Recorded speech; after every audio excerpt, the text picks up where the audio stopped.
the woman known to history as Empress Matilda was most likely born on the 7th of February 1102 at Sutton Courtenay in Berkshire in southern England. Her father was King Henry I of England. Henry was the youngest of the sons of William the Conqueror, the Duke of Normandy, who in 1066 had led an army across the English Channel and began the conquest of England from the Anglo-Saxons and Danes. Henry had claimed the throne following the death of his brother, King William II, also known as William Rufus, 2 years before Matilda was born, the previous king having been killed in a hunting accident which some viewed as suspicious. Matilda was named after her mother, Matilda of Scotland, a daughter of King Malcolm III of Scotland and his wife, the Anglo-Saxon royal princess Margaret of Wessex. Because of this lineage, Matilda was descended from the Norman kings of England, the Dukes of Normandy, the kings of Scotland, and also the old Anglo-Saxon rulers of England prior to the Norman conquest. She was one of just 2 children resulting from Henry and Matilda's marriage. The other was a boy named William Adelin, who was born a year and a half after Matilda. As a male child, William became heir to the throne at his birth, but should anything happen to him, Matilda would become Henry's heir, though this would be problematic at a time when rulers above all else were expected to be military leaders. Henry also had over 20 children through his mistresses, but these were illegitimate and could not succeed him. Matilda was born into a political world in Western Europe which was much more complex than it is today. The divided nature of the region would have a bearing on her entire life. Matilda's father ruled England, which was already a reasonably centralized, unified kingdom, with growing influence over the Welsh lords to the west, and at least for a temporary period, reasonably good relations with Scotland on account of Henry's marriage to Matilda's mother, who was a Scottish princess. Things were much more complex across the English Channel. Here, Henry and his wider family ruled over the Duchy of Normandy in the north, while also having influence over some other territories, such as the County of Blois, through marriage alliances. There was a King of France here who ruled from Paris, but he in no way controlled territory approximating to the French nation-state today, though lords such as the Dukes of Normandy and the Lords of Anjou were nominally the underlings of the French king and owed him feudal homage.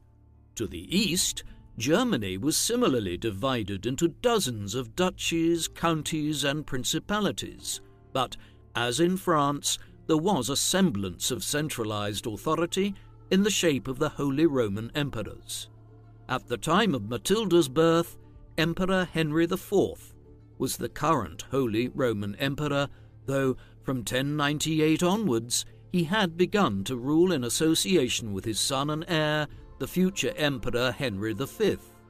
Though it may have seemed like a distant terrain to her growing up, events in Germany would play a role in Matilda's life from a very young age. We have a number of important medieval chronicles and histories extant for the history of England and Normandy in the 12th century, which are the principal basis for accounts of Matilda's life and reign. There are also sections of numerous chronicles and histories of 12th century Germany, which refer to Matilda in light of her marriage to the Holy Roman Emperor between 1114 and 1125. Many of the English chroniclers, including William of Malmesbury and Henry of Huntingdon, were contemporaries of Matilda and wrote extensively about her life and claims to the English throne. A few of these are positive, though the majority present a negative picture of her, notably the Gesta Stephani, which transliterates as the Acts of Stephen, a text which unsurprisingly enough, given its title, was a partisan account in favour of the claims which Matilda's cousin Stephen had to the English throne.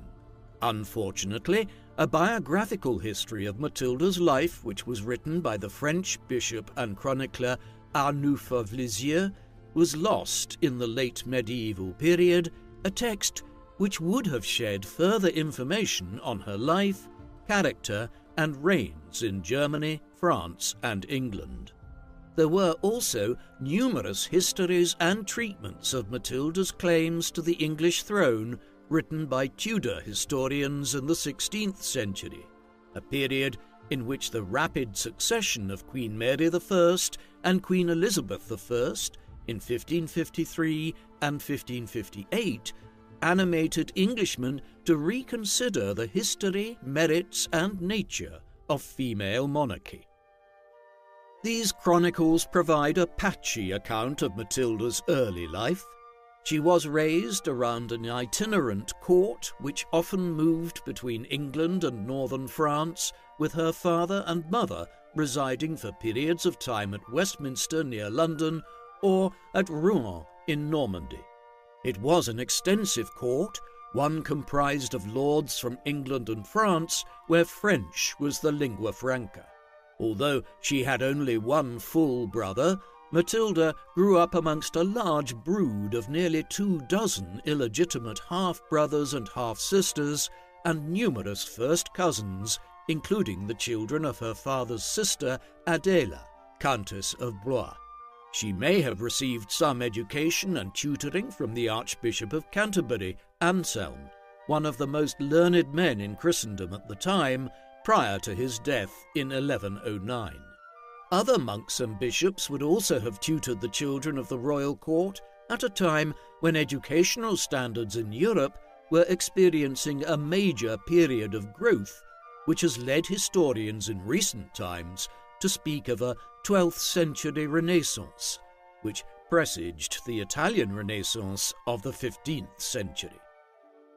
Matilda's formal education was a truncated one, owing to her position as a political pawn in the politics of Europe. As her father's only legitimate daughter, the issue of who Matilda would marry was always going to be an important one.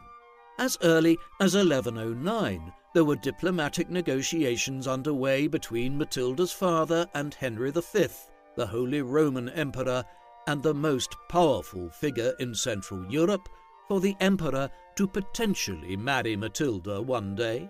Despite the roughly 20-year age difference between them, the overtures could not be ignored from such a prominent figure, and in 1110, when she was just 8 years old, Matilda was sent to Germany as part of a diplomatic mission where the diplomats who accompanied her finalized the negotiations with the emperor.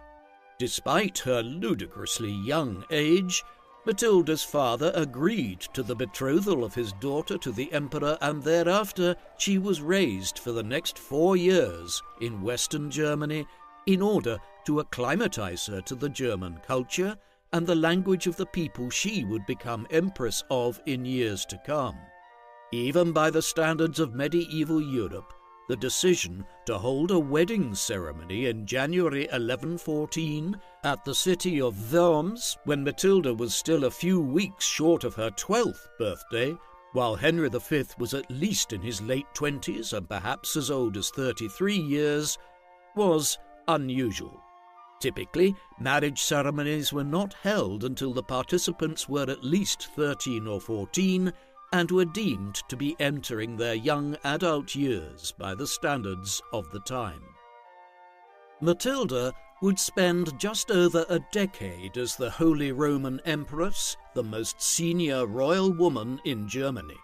It was a tumultuous period in imperial history, as her husband was, in effect, at war with the papacy in Rome for control over northern Italy, a major part of the Holy Roman Empire at this time. Henry V had even been excommunicated with papal sanction in 1112, 2 years before marrying Matilda.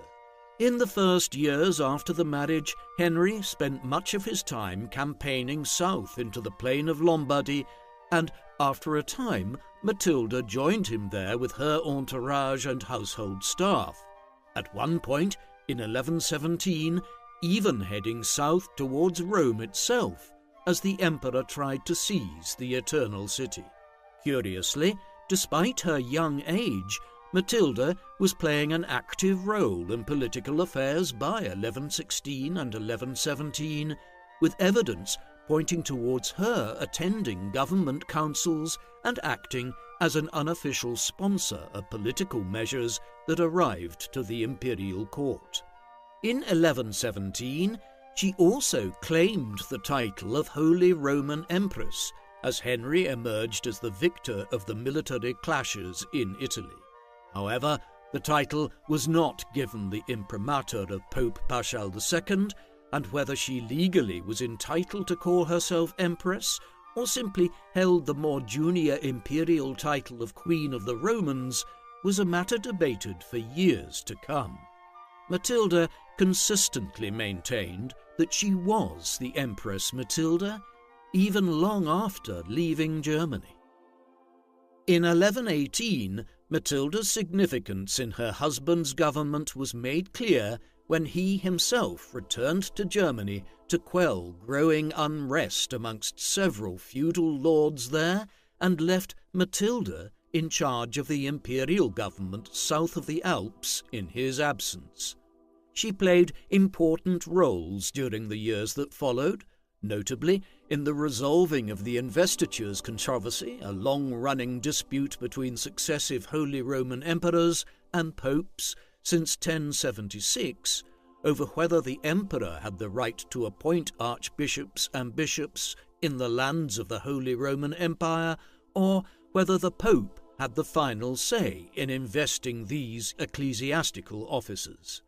The controversy was finally resolved by the Concordat of Worms, agreed upon in 1122 in the German city which bears its name.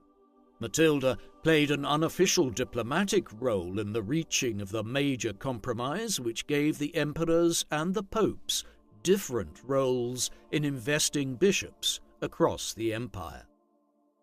The trajectory of Matilda's life was immensely altered by the events of the 25th of November 1120. That evening, Matilda's brother and the heir to the English throne, William Adelin, set off with a large contingent of nobles and courtiers to sail from Barfleur in Normandy across the Channel to England. As well as William Adelin, several of the king's illegitimate children were on board, though Henry himself was not, having already made his own preparations for sailing back to England. The party is believed to have had a lot to drink before boarding the vessel called the White Ship, captained by Thomas Fitzstephen. It did not get far. Not far out into the harbour of Barfleur, the ship struck a submerged rock sticking out of the sea floor and soon began to sink. Of approximately 300 passengers, just one is said to have survived. Amongst those dead was William Adelin. With the death of her brother, the succession was thrown into complete disarray, as the king's only legitimate male heir was now dead. Matilda would subsequently become integral to the debate on the succession to her father. The White Ship incident would lead eventually to civil war and the anarchy in England and Normandy, as Matilda's rightful place in the line of succession was questioned. In the immediate aftermath of the White Ship disaster, there was political turmoil in England and northern France. Henry had lost his only legitimate son and the obvious heir to his dominions. Now there was just Matilda alone amongst his children, who was a legitimate child, born in wedlock, and thus a potential successor. Many might have believed at this juncture that Henry would look outside of his immediate family for a new heir. Two potential candidates were his nephews, the sons of his sister Adela, Theobald, Count of Blois, and his younger brother Stephen. The latter might have been deemed an especially likely heir. Henry had shown immense favour towards Stephen in the 1110s as he was entering his adult years, bestowing extensive lands and feudal honours on him in England and making him the foremost figure in the Alençon region along the southern borders of the Duchy of Normandy. In retrospect, it looks as though Henry had been grooming Stephen as a potential spare heir during these years, should anything befall William Adelin. And yet, when the time came to potentially do so after the White Ship, Henry made it clear that Matilda was now his designated successor. Despite her father's efforts to cement her position as his heir, Matilda was only ever accepted by a minority of those who mattered, the knights and lords of England and northern France, and the senior ecclesiastical figures of the English Church. When the time came that Henry died and a successor had to be crowned, whether Matilda became queen or not would depend on the willingness of these men to honour the king's wishes. Many were reluctant. While England would accept female leaders in the centuries that followed, the issue of a female monarch was considered problematic at a time when the primary duty of a ruler was to lead their feudal lords into battle. This was also the case in France, where traditional law dictated that the position of queen regnant was not permitted, but instead only a queen consort to a king regnant. Aware of these issues, Henry would call his lords together on numerous occasions throughout the 1120s and into the early 1130s to have them swear formal oaths to uphold his plans for the succession. As a backup, he also married for a second time to Adeliza of Louvain in 1121. This marriage, however, would prove even more unsuccessful than his first when it came to producing legitimate children. No children resulted from it, and Matilda would remain Henry's sole legally viable heir. One of the other problems which Matilda's potential succession presented was that she was an absentee heir. Back in 1114, she had married the Holy Roman Emperor Henry V. While this was a politically important marriage to one of the most powerful figures in Europe at that time, it also meant that she was living in Germany and other parts of Central Europe in the early 1120s, even as Henry was trying to convince his lords to accept her as his heir. In an age before any form of mass media, such as printing, having a physical presence in one's dominions was extremely important. It was why kings and queens regularly went on journeys around their kingdoms in order to be seen in the flesh and reassert their authority to their subjects. Matilda's absence in Germany was doubly difficult because of this. After all, the lords of England really had no idea who they were being asked to swear oaths to in the early 1120s. Perhaps Matilda was a strong, poised woman who could make a good ruler one day. On the other hand, perhaps she was the direct opposite of this, a weak-willed, insignificant person who could not be respected as a potential heir. The point was that nobody could be sure, and this made Henry's task all the more difficult. In the end, the English king's son-in-law, Emperor Henry V, resolved this problem by dying prematurely in May 1125 of some form of cancer while campaigning in the Low Countries. He and Matilda had no surviving children, though, as noted, a child had been born years earlier but died in infancy. The imperial title thus passed to Lothair of Supplinburg, Duke of Saxony. Freed from her marriage bonds and with no children or family tying her to Germany, Matilda returned home to England in 1126. There, her father's knights and lords would have had their first sustained impression of the woman who Henry wanted to rule over them one day. They should have been reassured to some extent. Matilda was a poised, capable woman, one who might not have been able to lead them into battle in the traditional sense, but who many would have believed could make a good queen. Still, others could never be convinced of the plausibility of a female monarch, and others were disillusioned more broadly with high levels of taxation which the king was imposing and which deepened their opposition to his succession plans. After a spell in England, Matilda crossed the English Channel and took up residence in Normandy. Here she continued to style herself as Empress Matilda despite the death of her husband, the Emperor, in 1125, an affectation which subsequent chroniclers and historians were happy to continue, and Matilda remains known to history as Empress Matilda to this day. In France, her father soon arranged another marriage for her. This time, the proposed groom was Geoffrey Plantagenet, the son and heir of the Count of Anjou, Touraine, and Maine. The counties of Anjou, Touraine, and Maine were sizable feudal lordships which lay to the south of Normandy, north of the county of Poitou, and to the west of Paris.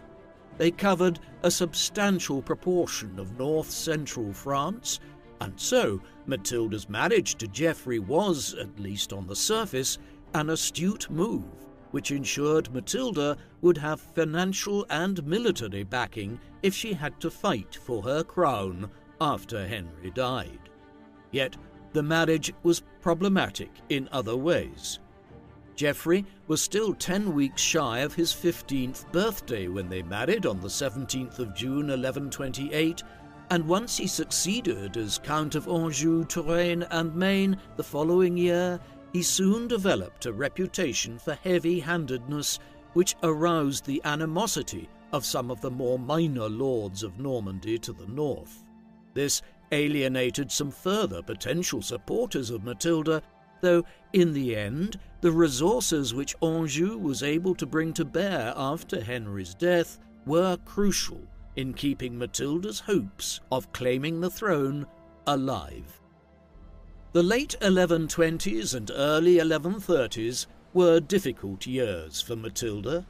Much of this was brought about by the ongoing issues concerning the succession.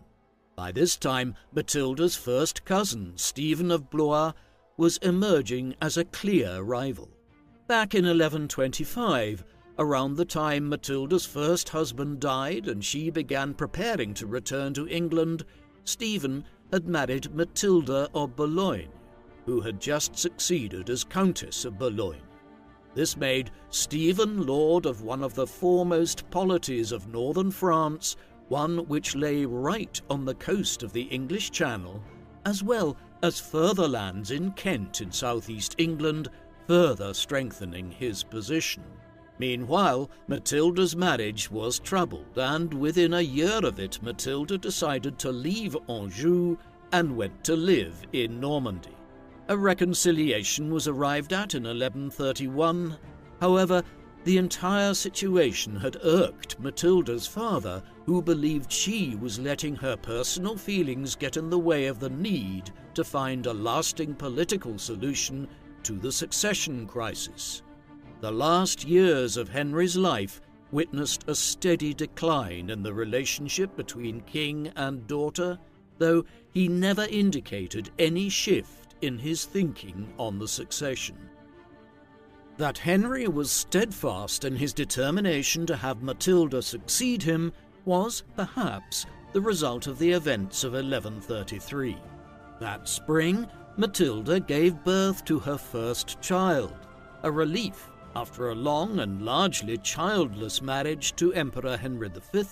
and several years of marriage to Geoffrey without an heir there either. Born on the 5th of March 1133 at Le Mans,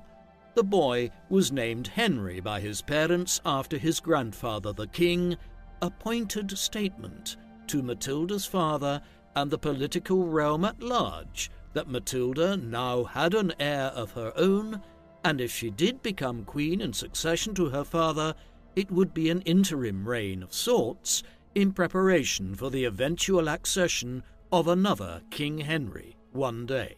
The king was elated, and the birth led him to cross to Normandy to see his grandchild. A reconciliation seemed to have been effected between he and Matilda. It was short-lived, though. A year later, Matilda gave birth to another son, this one named Geoffrey. The birth was difficult, and it seemed that Matilda would die at one point, leading to a new dispute with her father about the terms of Matilda's own will and her proposed burial place. Thus, the rapprochement between father and daughter did not last long. Matilda's father died on the 1st of December 1135 while in Normandy. Even though he was around 67 years of age at the time, he had been campaigning in northern France against a rebellion of some of the lords of Normandy at the time of his death. Though the king had never flinched from supporting Matilda as his successor, his daughter and son-in-law were offering some support to the rebel lords at the time of Henry's death. The king's death was rumoured to be due to eating too many lampreys, a kind of fish. Perhaps some form of food poisoning was involved, although his death at such an advanced age could also have just as easily been from natural causes. As the news spread, it became evident that Henry's lords and knights did not all intend on supporting Matilda's claim to succeed him. Instead, many began scheming immediately. Stephen of Blois, Matilda's first cousin, quickly seized the initiative. Within a week of the king's death, he was in England and gathering support from senior church figures and nobles. Then he gained the acclamation of the people of London, and finally was crowned as King Stephen I at Westminster Abbey on the 22nd of December 1135, just 3 weeks after Henry's death.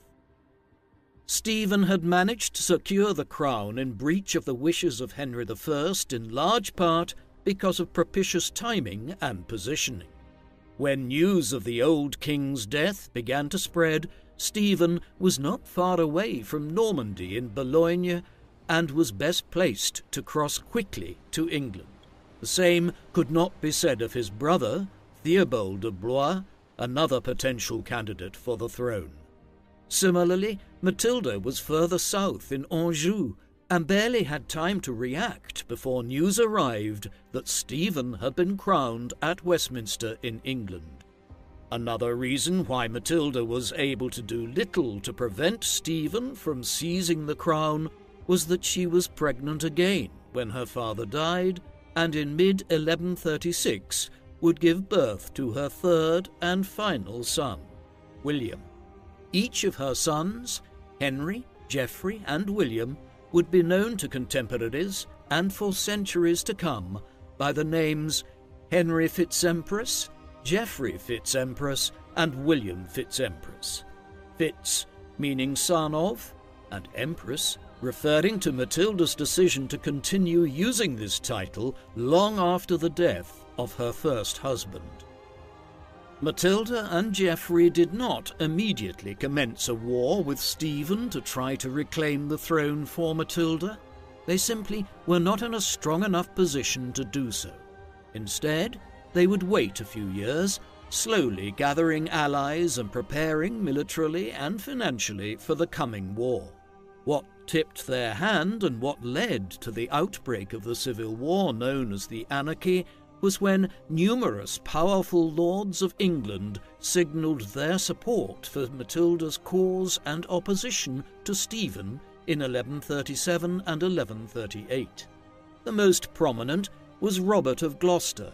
an illegitimate half-brother of Matilda's, whom Henry I had promoted to become an earl and to hold extensive lands in England. From Stephen's first arrival in England in December 1135, he had indicated his reticence to accept his cousin as the new monarch, attempting to block his coronation. He was joined in now throwing his backing behind Matilda by Ranulph of Chester, another powerful English earl with considerable land and support in the northwest of the country.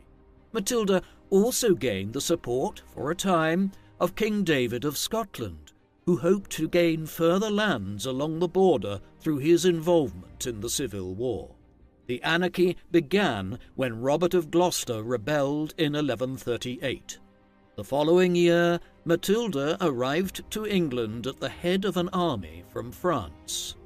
Over the next few years, the conflict would develop, with Matilda, Geoffrey, Gloucester, and their other allies holding much of the West Midlands and West Country for Matilda's cause and establishing the port city of Bristol as their base of operations, while Stephen retained control over London, the surrounding home counties, and East Anglia.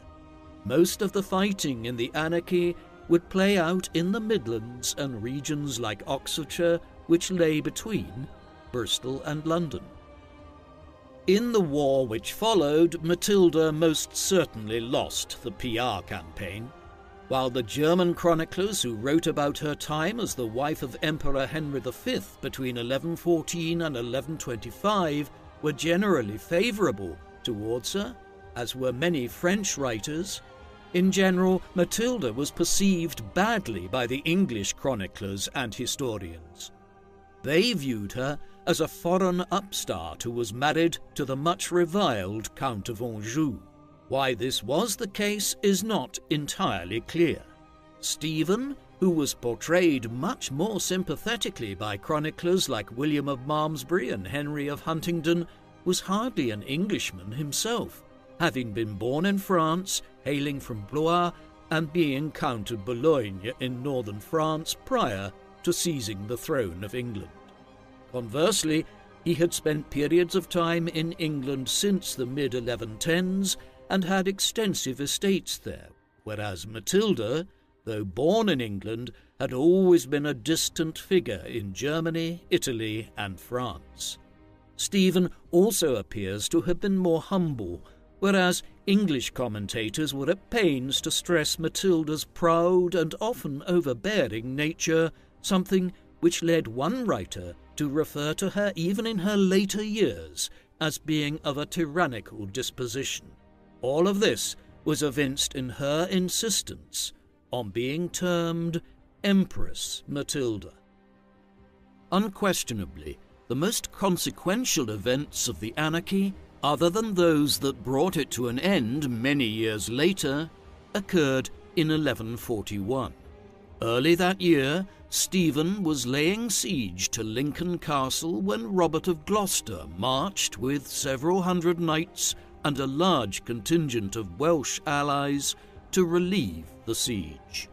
The Battle of Lincoln ensued on the 2nd of February 1141 after Gloucester and his forces arrived. It was a decisive defeat for Stephen, one in which he was abandoned by many of his allies under pressure from Gloucester's forces.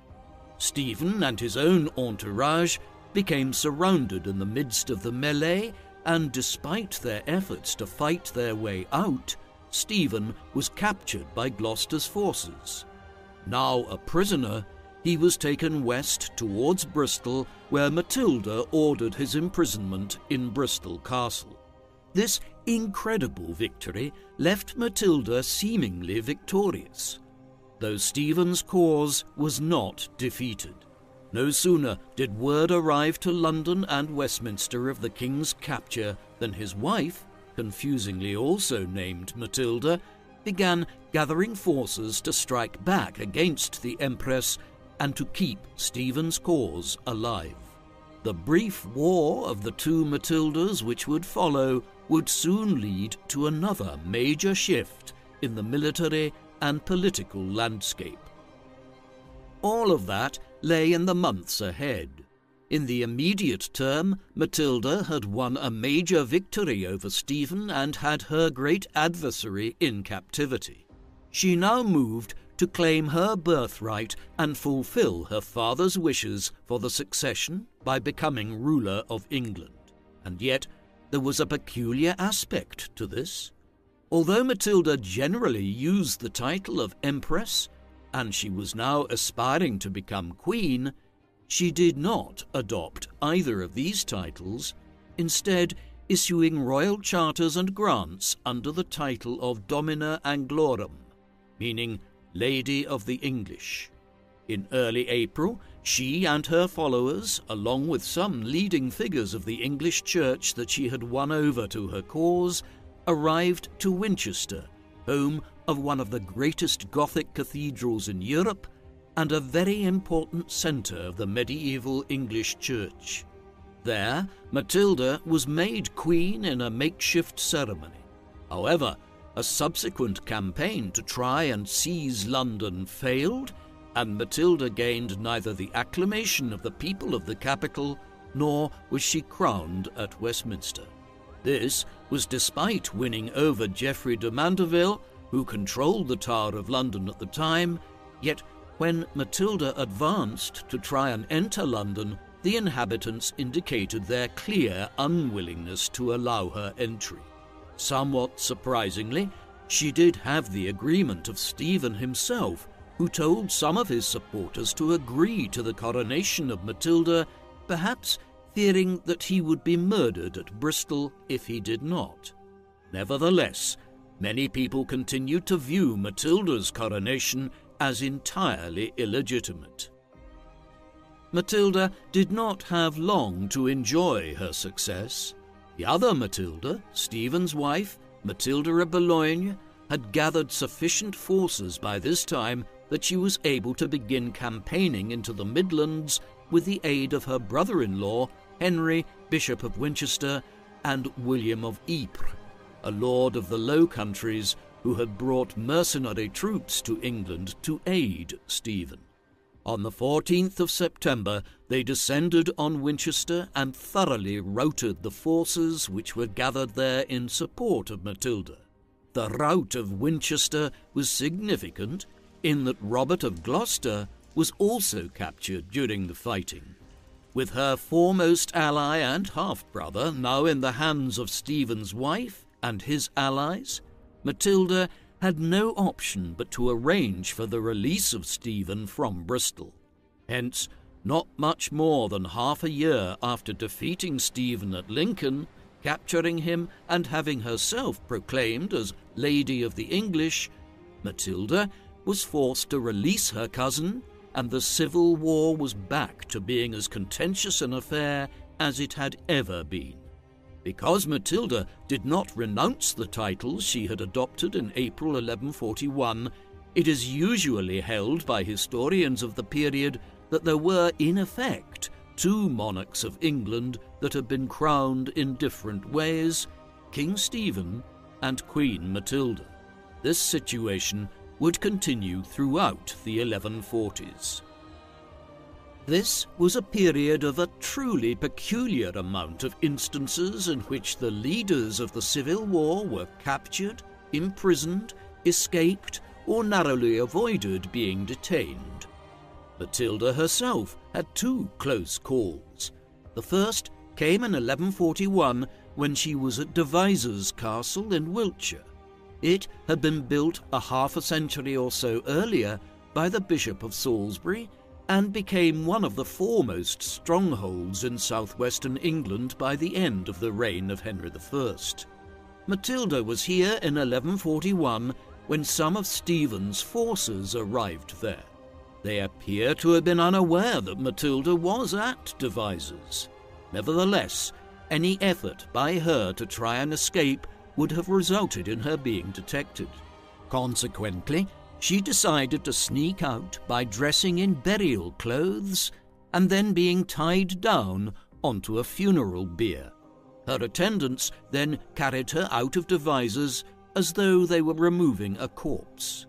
Apparently, Matilda stayed in her prostrate and bound position for many hours until the company had made their way entirely out of the region in which Stephen's forces were marauding and to the safety of Gloucester.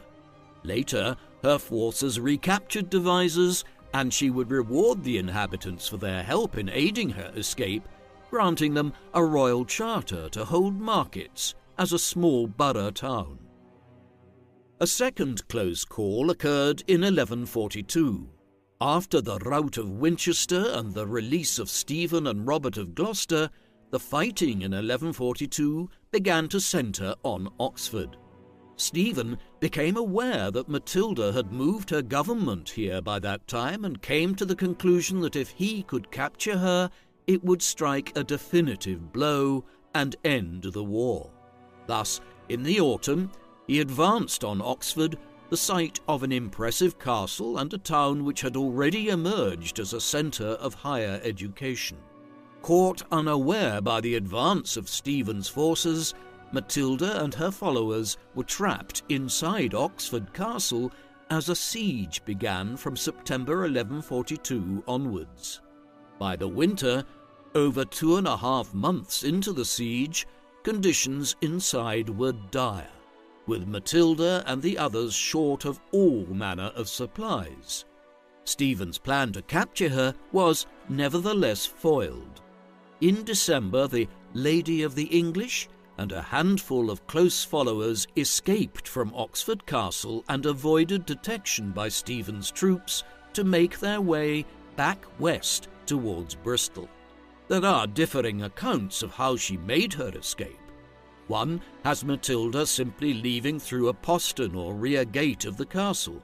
Another tale, a more romantic though not implausible one,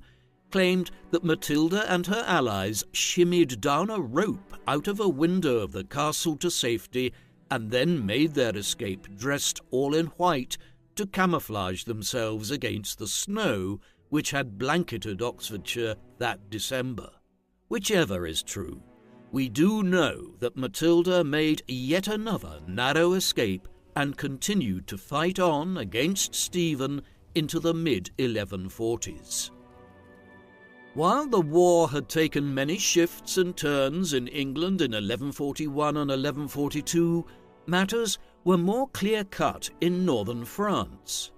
Here, Matilda's husband, Geoffrey of Anjou, had invaded Normandy and largely took over the duchy for her cause in the early 1140s. Normandy would remain under Angevin control for the most part of the remainder of the war, with Geoffrey effectively adding Normandy to the counties of Anjou, Maine and Touraine to become a French lord who could rival the King of France in terms of the size of his lands and power. By this time, the battle lines of the war had clearly emerged. France was lost to the Angevins, whereas in England Matilda controlled the West Country, West Midlands and part of the northwest of England, while Stephen had a solid base of support in the south, the home counties around London, north to East Anglia and further north again towards York. The Midlands were the front lines, though the anarchy, as the chronicles written at the time make resoundingly clear, was leading to devastation all over England as local lords and knights used the chaos and the breakdown of royal power as an opportunity to extend their own lands and benefit themselves. The mid-1140s was a period of relative inactivity in the Civil War by comparison with the dramatic events of 1141 and 1142. First, the two sides became evenly matched and consolidated their control over various parts of England. Then, events far away to the east conspired to limit the scale of the conflict. In 1144, the county of Edessa, one of the 4 major Christian Crusader states that had been established in the Levant as part of the First Crusade half a century earlier,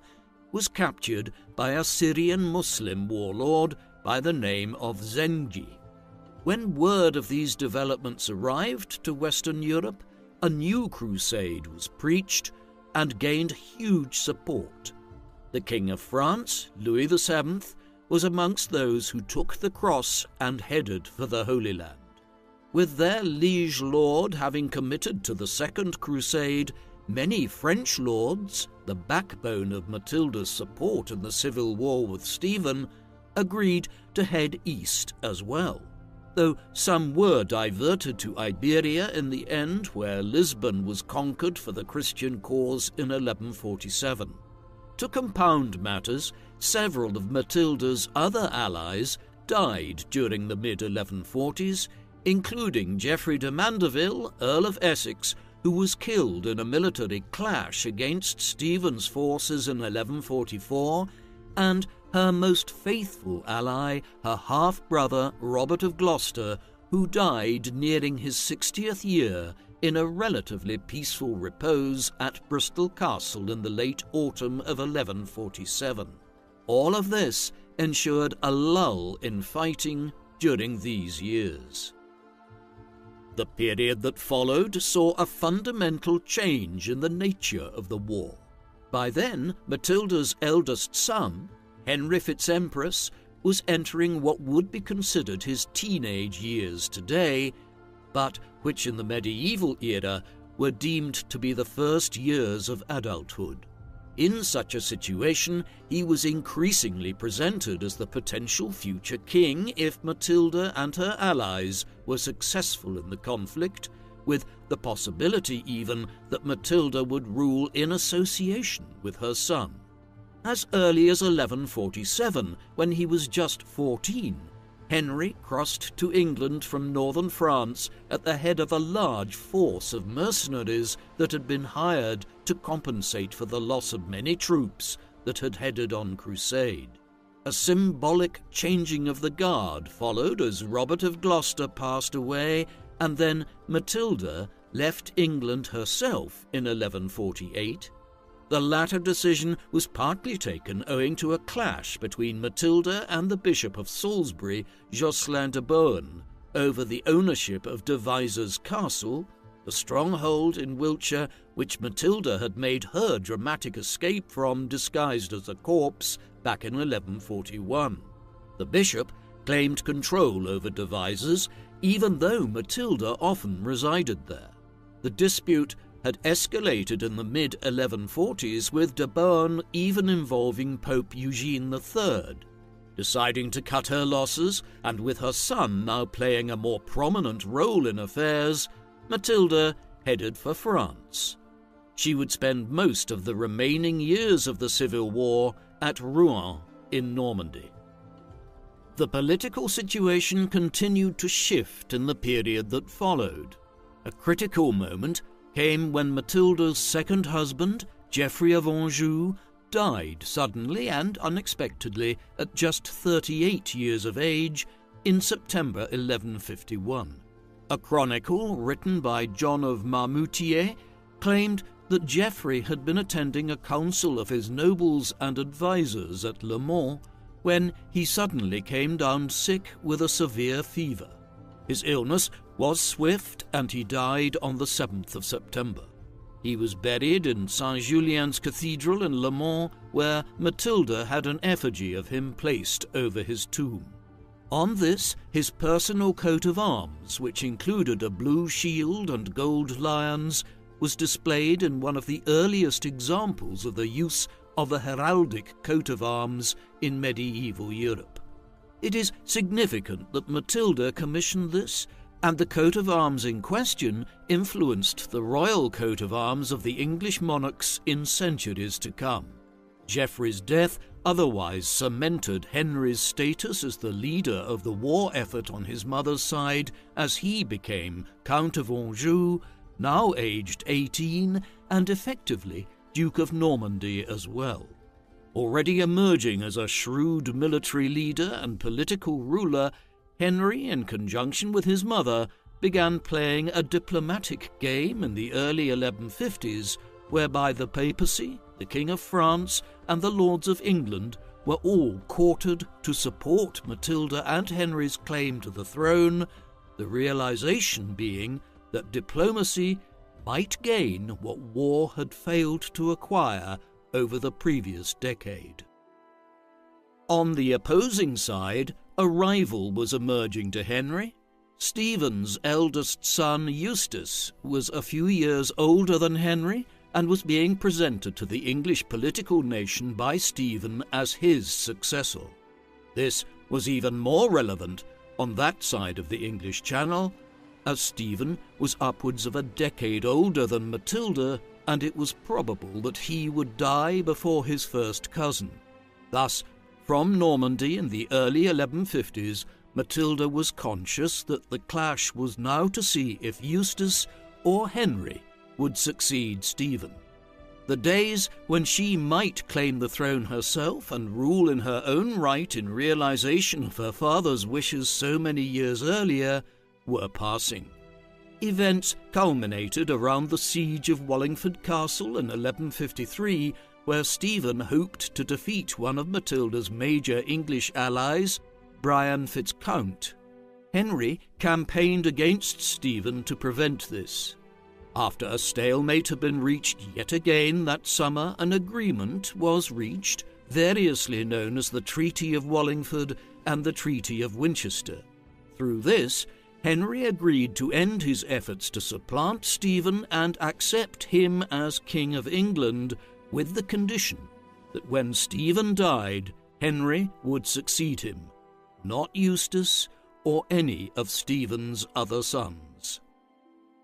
The Treaty of Wallingford had seemingly brought the anarchy to an end after 15 years of civil war and decades of tension over the succession.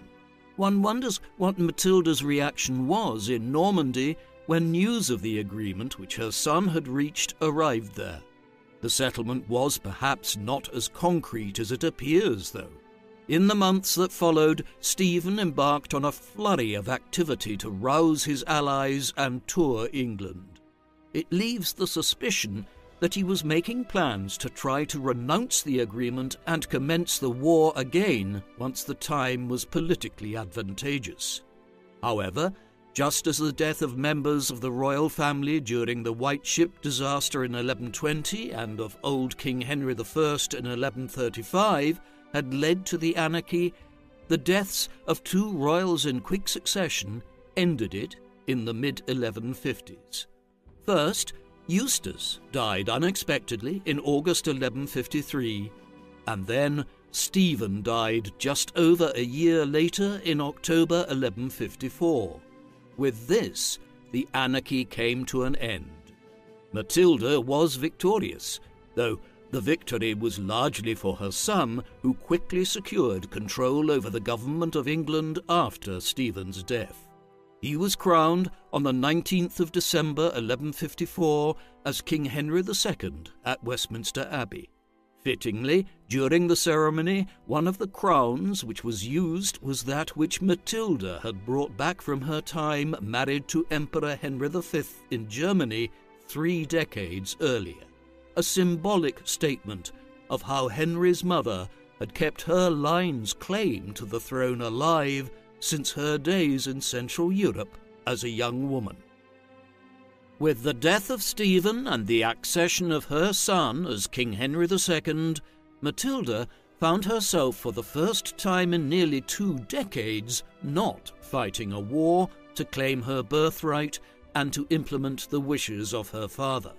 She had not become queen herself, but her eldest son, who she had symbolically named after his grandfather, had.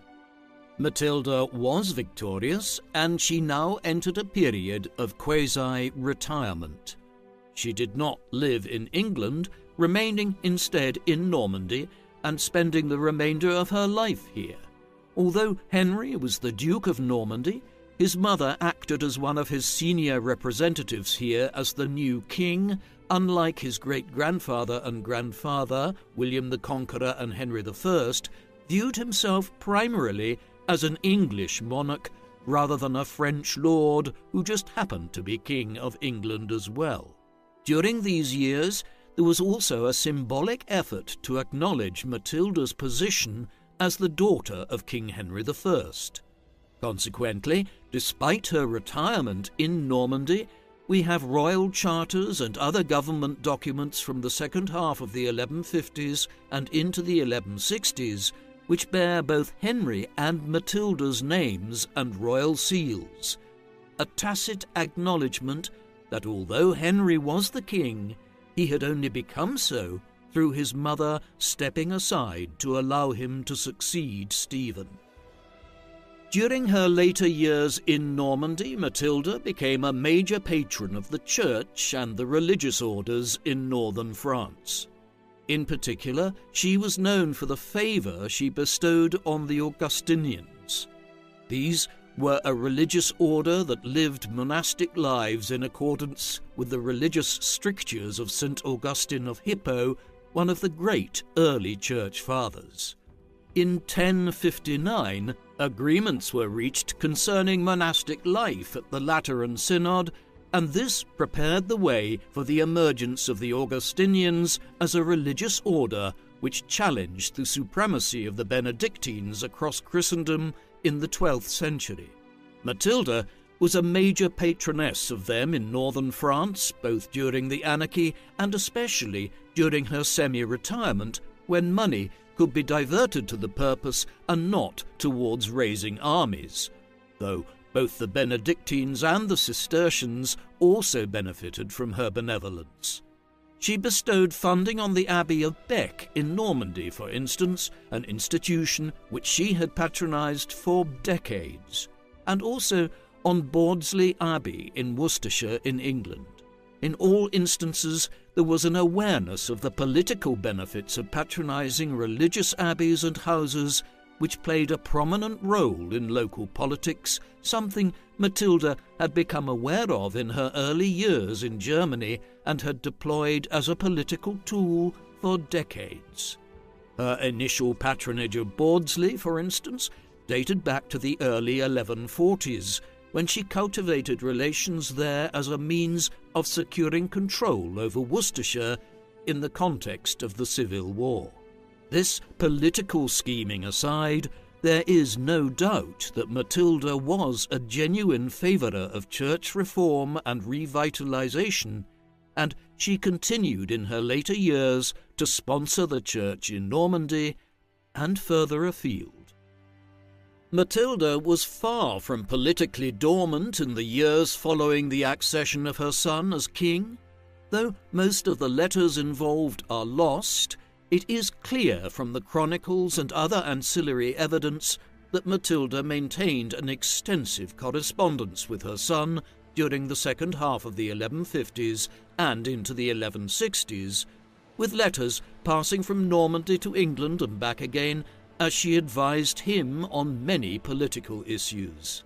One topic on which she tried to advise Henry concerned Thomas Becket, a leading prelate and politician who was appointed by Henry as Lord Chancellor of England shortly after his accession. In 1162, Becket was promoted to the position of Archbishop of Canterbury within the Church. This brought the formerly loyal Chancellor into conflict with Henry as the pair clashed over the rights and privileges of the Church and the degree to which the Archbishops of Canterbury were answerable to the Pope in Rome alone, or had to also seek the permission of the kings of England before acting on various matters. The dispute would intensify throughout the 1160s. Matilda advised Henry to de-escalate the situation. He did not take her advice, and eventually in 1170 Becket was murdered in Canterbury Cathedral, though the degree to which Henry sanctioned the assassination has been extensively debated ever since. She also advised Henry not to launch a military expedition to Ireland in the 1150s to begin conquering the neighbouring island from its many Irish lords. Perhaps she was right. Henry did eventually sanction such a campaign after his mother died, beginning centuries of English entanglement with Ireland. Matilda was into her 60s as her son's relationship with Becket began to deteriorate. She lived eventually to be 65 years old, a ripe old age for the time.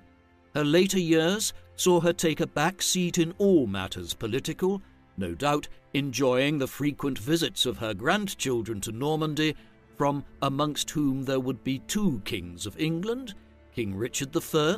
better known as Richard the Lionheart, and King John I, two queens, Eleanor, Queen of Castile, and Joan, Queen of Sicily, and also several lords and ladies of other major polities. Her son and grandsons would rule over lands in England, France, Wales, and even Ireland, which became known as the Angevin Empire in recognition of her marriage to Geoffrey, Count of Anjou, while the Plantagenet family name, which she acquired through that same union, was held by the rulers of England down to 1485, when the House of Tudor came to power at the end of the Wars of the Roses. Matilda died at home in Rouen in Normandy on the 10th of September 1167. She was buried at the Abbey of Bec, which she had patronized for decades.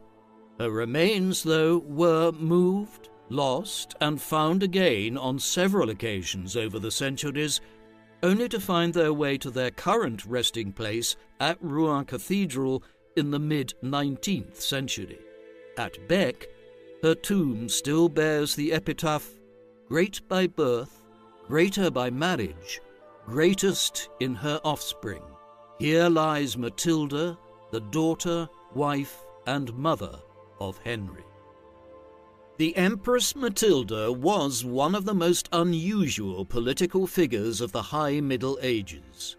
During a long and varied life, she became Holy Roman Empress, was involved in the governance of parts of Germany and Italy, while little more than a teenager, then became the Countess of Anjou in the late 1120s, before fighting a major civil war over a period of nearly 2 decades to claim her right to become Queen of England in fulfillment of her late father's wishes. She proved herself a formidable adversary, managing for a time in 1141 to seemingly defeat Stephen and claim her birthright, though the rout of Winchester and the subsequent release of her first cousin snatched defeat from the jaws of victory. Admittedly, her unflinching determination to become Queen of England caused much suffering, with the country cast into disorder, economic devastation, and war. But Matilda was not alone in her desire to end Stephen's reign. In the end, her doggedness ensured that her cause survived for long enough for her son to rise to the fore and resolve the fundamental issue which had caused the war to begin with, the prospect of a female monarch.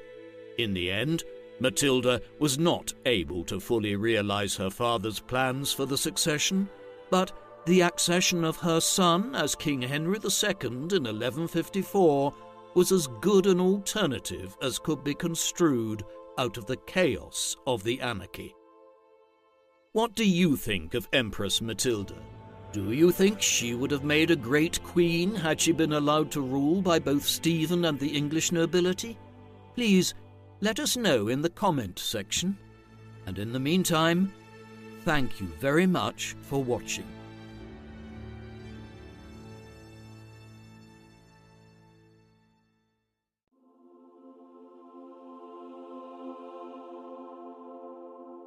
The woman known to history as Isabella of France, or Queen Isabella of England, was born at some point in the mid-1290s in Paris in France, most likely in 1295 or possibly 1296. The exact date is unclear, a not uncommon occurrence when it comes to medieval births, for which records can often be fragmentary. Her father was King Philip IV of France, known as Philip the Fair on account of his alleged good looks. He had succeeded to the French throne in 1284. Philip was also King of Navarre on account of his marriage to Isabella's mother, Queen Joan of Navarre, a small kingdom which lay primarily on the Spanish side of the Pyrenees, in what is now the Basque country in the northeast of Spain. She and Philip had married in 1284. Isabella was their sixth child. 2 daughters had been born before her, Margaret at some point in the late 1280s, and Blanche in 1290. Blanche died when she was 3 years old in 1294, before Isabella came into the world, and Margaret would also die in childhood in 1300, making Isabella her father's only daughter within a few years of her birth, and hence a valuable bargaining chip when it came to the politics of Western Europe. Isabella also had 4 brothers: Louis, born in 1289, Philippe, born around 1291, Charles, born in 1294, and Robert, born in 1296 or 1297, and thus Isabella's only younger sibling. Robert would die too in childhood, but Louis, Philippe, and Charles would each live to become kings of France and Navarre, one after another. The political circumstances of both France and England by the time of her birth in the late 13th century are critical to understanding the trajectory of Isabella's entire life. Unlike in early modern and modern times, France was not a united kingdom during either the High Middle Ages or the later medieval period. It was deeply divided, with powers such as the Dukes of Burgundy holding extensive lands in the east of the country, and others, such as the Counts of Flanders, dominating the region around much of Belgium and northeastern France. The papacy in Rome even controlled a small fiefdom in southern France centred on the city of Avignon.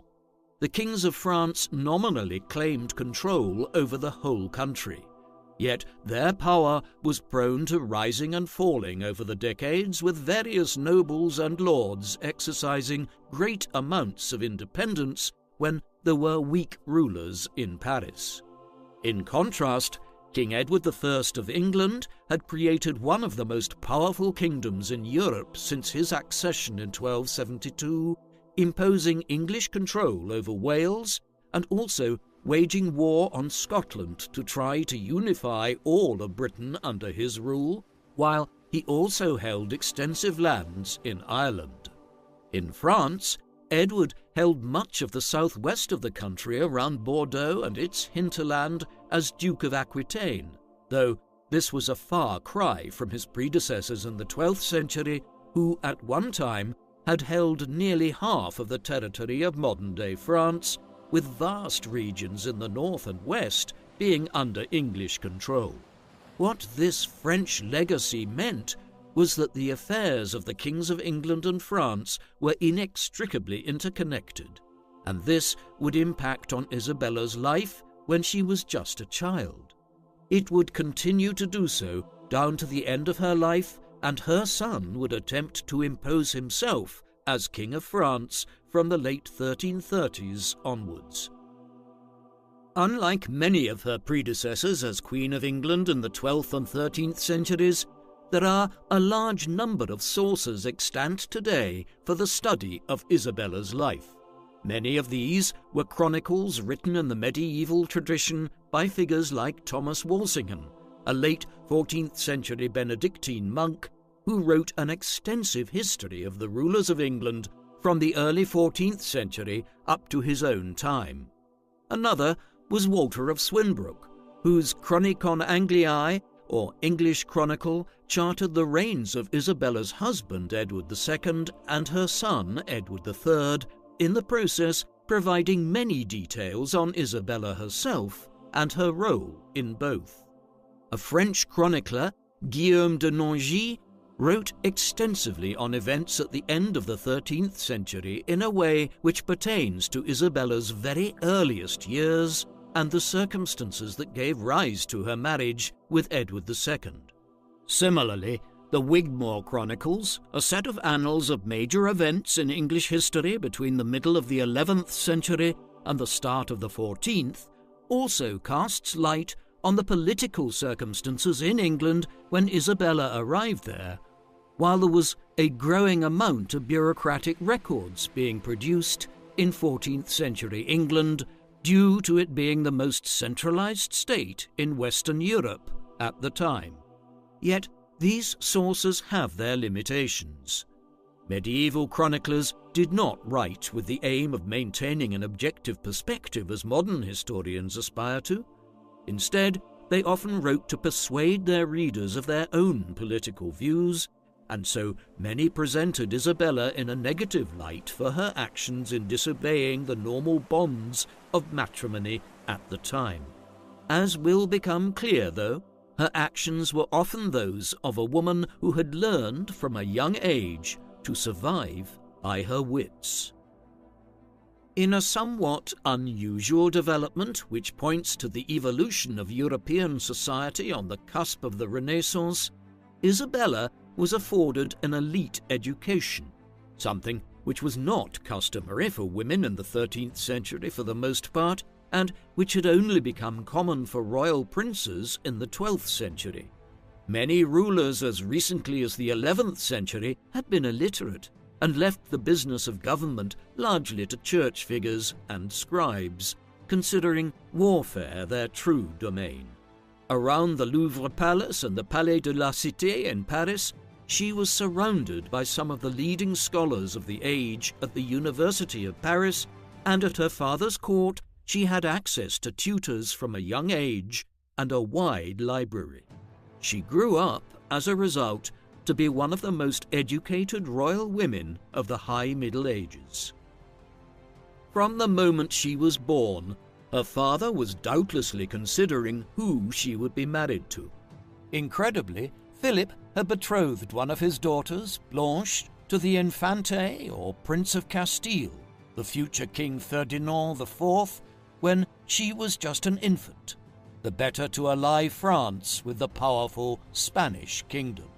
When she died, he then betrothed his daughter Margaret to Ferdinand, but when Margaret too passed in 1300, he declined to arrange for his final daughter to potentially marry the Castilian prince. The reason was that Isabella, who was perhaps as young as 3 or 4 years of age at the time, had been promised to Prince Edward of England, the son and heir of King Edward I,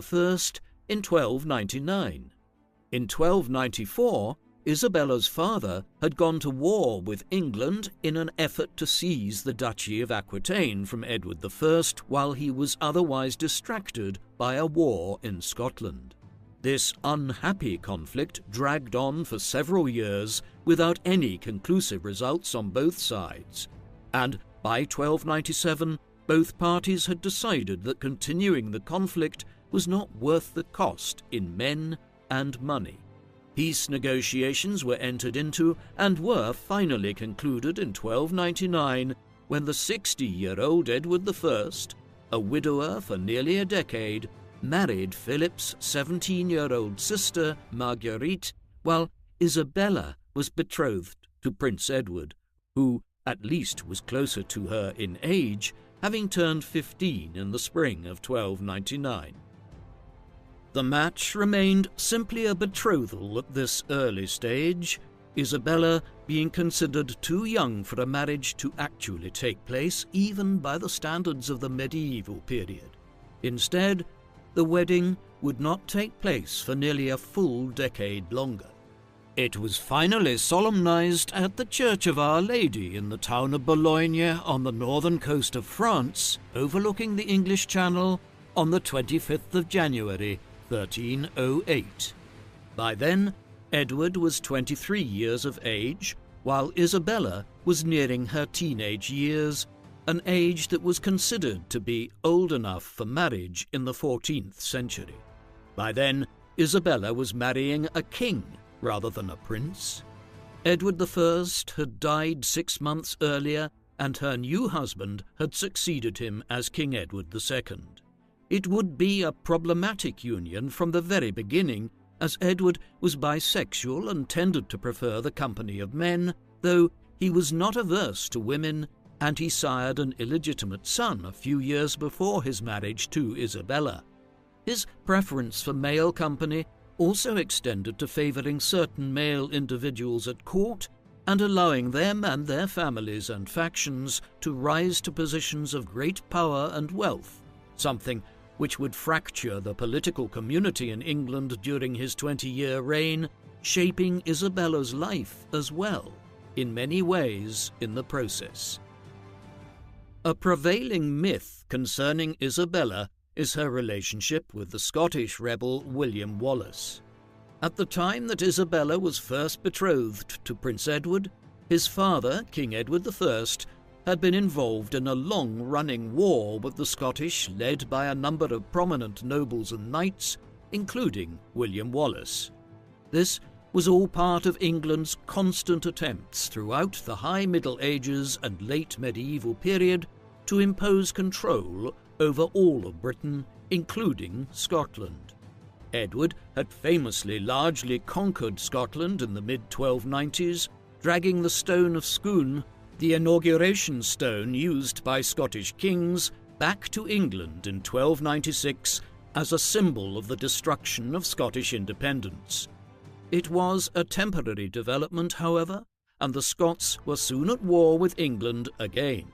William Wallace was captured as part of this new rebellion in Glasgow in 1305 and was executed in August of that year at Smithfield in London. Isabella was around 10 years old at this time and was still living in France. The suggestion that she ever knew or had a relationship with Wallace is a complete invention, though England's relationship with Scotland and the conflicts between the two nations would feature prominently in the politics of her time as Queen of England. Almost as soon as Isabella arrived in England, despite her young age, she would have been aware of a growing concern at court and wider afield about the influence of one Piers Gaveston over her husband. Gaveston was the son of a Gascon knight from England's territories in western France, who King Edward I had assigned to his son and heir, Edward's household, in the early 1300s. The relationship soon became problematic as Gaveston's influence over the younger Edward grew and rumours flew about the court. Edward I exiled Piers from the court as a result in the mid-1300s, and then, after a brief rapprochement in 1306, ordered him to leave England entirely in 1307. Yet the old king's death just a few months later saw Gaveston being recalled, and the new king now promoted him to the title of Earl of Cornwall, while also granting him and friends and family members extensive lands and offices. All of this was creating immense unrest amongst the nobility of England, many of whom noted that the earldom of Cornwall had typically been reserved for a member of the royal family. This opposition included a faction led by the Earls of Warenne, Hereford, Pembroke and Lincoln, who, just weeks after Isabella arrived in England, urged Parliament to demand that Edward exile Gaveston yet again. The king relented, in large part because Isabella's father sent word from France that he was unhappy with news of this court favourite to whom Edward bestowed such favours, when his energies should have been on making his new wife feel at home in a foreign land. King Philip was no doubt especially dismayed to learn that when Edward and Isabella's joint coronation took place at Westminster Abbey near London, a month to the day after their marriage in northern France, Gaveston was central to the ceremony, being decked out elaborately and leading the king and queen through the main aisle of the abbey during the procession. Something clearly had to change, and Gaveston was exiled yet again, being sent off on this occasion to act as the king's lieutenant in the lordship of Ireland.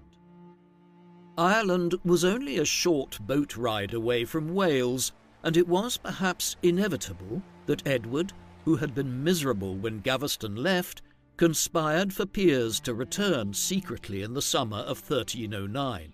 A fresh political storm followed in the months after this as it became known that Gaveston was back in England. For her part, Isabella was by then of an age to be able to fully appreciate some of the political nuances of what was happening, and also the difficult marital situation which her husband's relationship with the upstart was creating.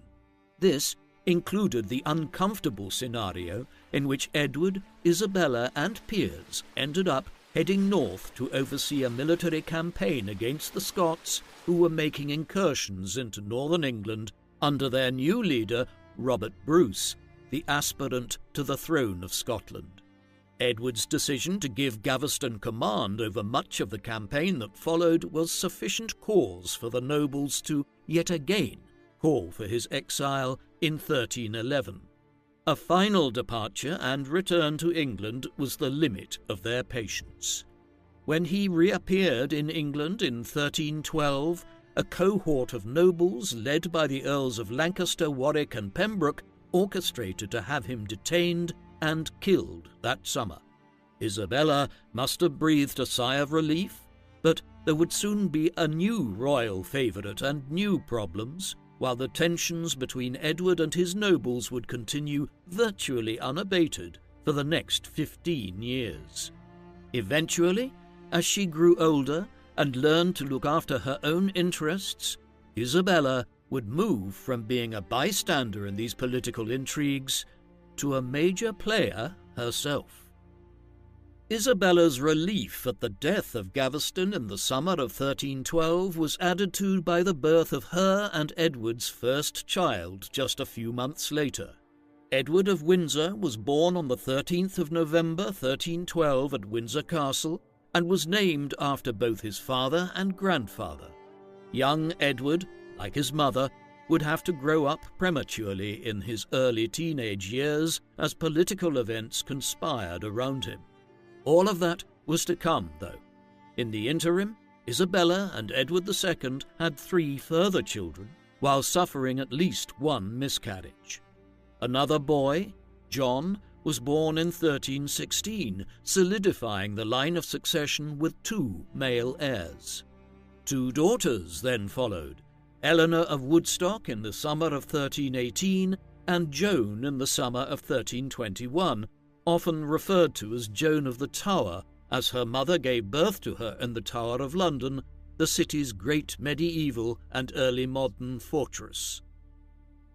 Isabella was seemingly central to one of the more colourful episodes to occur at the French court in the early 14th century, the Tour de Nesle affair, named after a guard tower of the old city walls of Paris.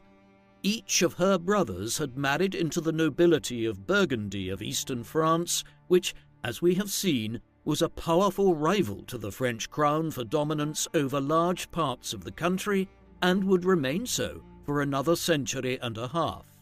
Her brother, Louis, for instance, married Margaret of Burgundy, the second daughter of Robert II, Duke of Burgundy. Philippe married Joan, the daughter of Count Otto IV of Burgundy. Finally, Joan's sister Blanche of Burgundy married Isabella's other brother, Charles. The affair has taken on a quasi-legendary aspect over the centuries.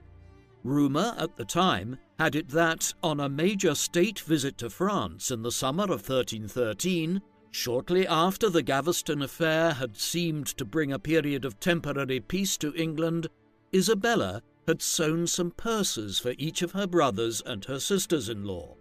Not too long afterwards, at a social gathering at court, she noticed that 2 knights, Sir Gautier of Aunay and Sir Philippe of Aunay, were carrying the purses which she had embroidered for 2 of her sisters-in-law, Blanche and Margaret. Fearing that they were engaged in affairs with the 2 knights, Isabella relayed her concerns to her father. King Philip responded by having some of his spies monitor the 2 knights and his 2 daughters-in-law.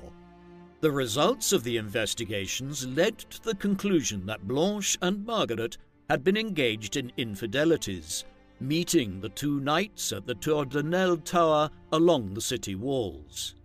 In the ensuing fallout, it was also concluded that while Philip's wife, Joan, had not been unfaithful to her husband, she had known of the affair her sister Blanche was engaged in and was complicit in a sense as a result. In the period that followed, both Blanche and Margaret were arrested and placed in prison, while Sir Gautier and Sir Philippe were executed for their role in what was a serious social and political embarrassment for the French royal family. Blanche and Margaret were placed on trial and subjected to a public humiliation by having their heads shaved. They were then sent to the Château Gaillard. Margaret died within a year, perhaps on the orders of her husband, who had become king after Isabella's father's death in November 1314, while Blanche remained imprisoned until her marriage was finally annulled in 1322, and her husband was free to marry again.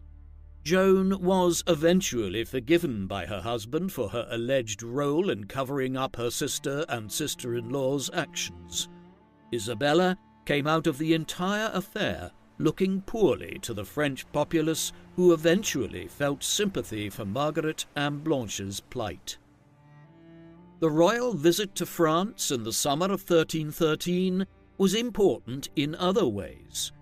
It was an episode which saw Isabella emerge for the first time as a significant power broker between England and France, and her entry into the world of high politics as she became what we would now deem to be a young woman. The occasion was the triple knighting of her three brothers, who would then knight hundreds of other Frenchmen in a grand royal occasion which symbolized the arrival of a new generation of French nobles and leaders. Days of celebrations occurred in which Edward and Isabella were often central.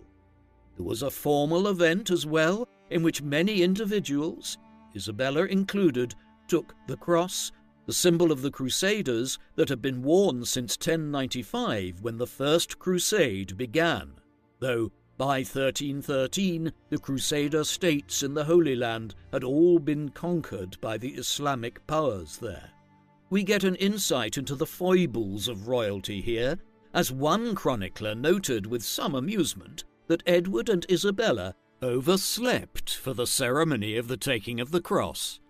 More seriously, negotiations followed in the days ahead in which King Philip, Isabella's father, assured Edward that he would have support from France if he needed it against his fractious nobles back in England. Isabella had seemingly been central to the diplomacy involved. Back in England, Isabella was soon learning that the murder of Gaveston had not brought an end to the domestic turmoil of her husband's realm.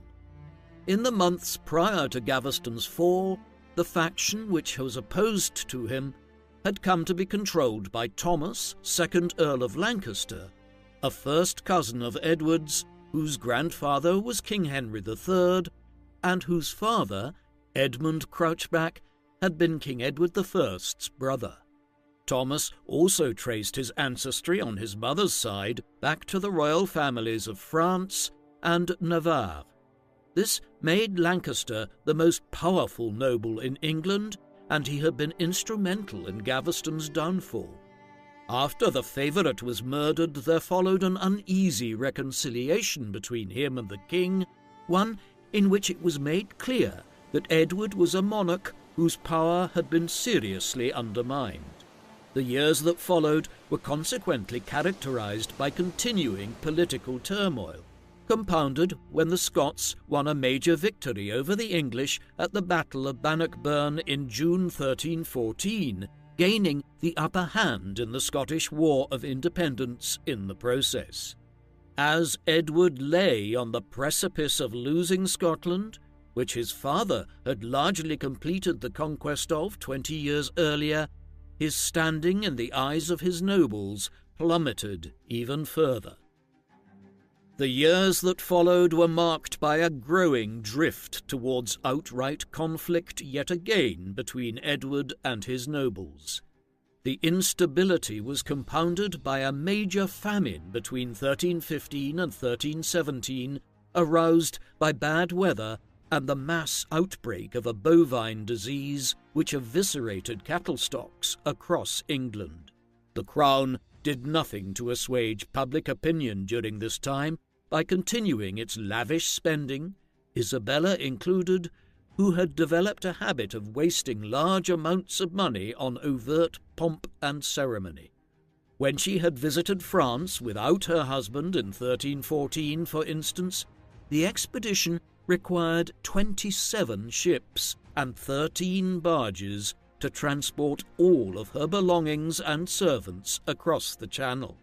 Such frivolous expense did not go unnoticed amongst her and Edward's subjects. Yet, as damaging as the famine of the mid-1310s, the loss to the Scots, and the Crown's profligate spending were, the issue which would spark another crisis and war was the king's continuing promotion of court favourites. For a time after Gaveston was murdered, the individual involved was Roger d'Amory, but he was soon displaced in the king's affections by Hugh Despencer the Younger, the son and heir of Hugh Despencer the Elder, Baron Despencer. As Despencer rose as a new version of Gaveston in the late 1310s, a Despencer faction emerged as well, with many individuals around him being given lands, titles, and offices by the king. The nobles were not impressed, and in May 1321, war broke out in England as a faction led by Lancaster, Humphrey de Bohun, 4th Earl of Hereford, and a former Lord Lieutenant of the English Lordship in Ireland, Roger Mortimer, emerged to challenge Edward and the Despensers. The Despencer War, as it is often termed, lasted for 10 months between May 1321 and March 1322. In its early stages, the alliance of anti-Despencer nobles had the better of it and converged on London. It was this military action which forced Isabella to take refuge in the Tower of London and so gave birth to her daughter Joan there. It was just weeks later that Isabella intervened, with Edward apparently going down on her knees before her husband and imploring him to expel Despencer from England in order to bring peace back to the country. Incredibly, Edward agreed to her request and commanded Hugh and his father to leave the country. However, Isabella was also central within weeks to the renewed outbreak of hostilities when, on a pilgrimage to Canterbury, she was refused entry to and hospitality at Leeds Castle in Kent, an abode of Bartholomew de Badlesmere, a lord who had sided with Lancaster and others against Edward just months earlier.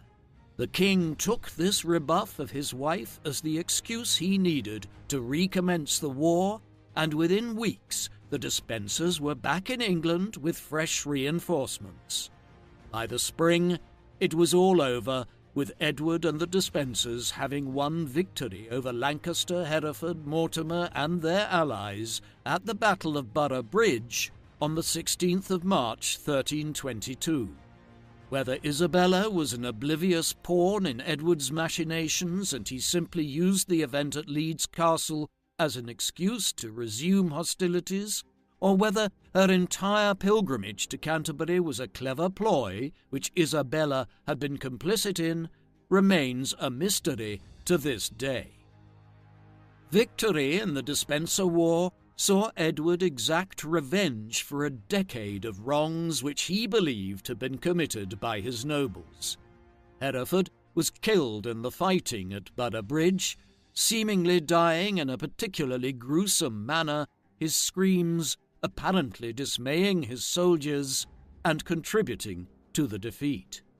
Lancaster was placed on trial, where a panel led by the Despensers refused to let him speak in his own defence and found him guilty. He was executed 6 days after Borough Bridge, while Mortimer was detained and sentenced to death. However, he would have his sentence commuted to life imprisonment in the Tower of London in what was a significant development for Isabella's future affairs. He escaped from the Tower in August 1323, and after a brief effort to raise a fresh revolt against the crown, fled to France. In the interim, the Despensers and their faction now had free rein to rule England as they wished. For his part, Edward began inflicting punishment on anyone who he perceived to have been responsible for Gaveston's murder back in 1312 and the undermining of his royal authority ever since. Dozens of lords and members of their families were placed in prison. Others were even less fortunate. Bartholomew de Badelsmere, the owner of Leeds Castle, where Isabella's being refused hospitality in the late autumn of 1321 had reignited the Despenser War, was dragged by a horse through the streets of Canterbury before being hanged and decapitated outside the town, his head placed on a pike overlooking anyone who entered or left the Kentish religious centre as a symbol of Edward's newfound power and tyranny. If Edward believed in the mid-1320s, in the aftermath of the Despenser War, that he was finally free from opposition and could rule as much as he pleased, he would soon find out that he was wrong.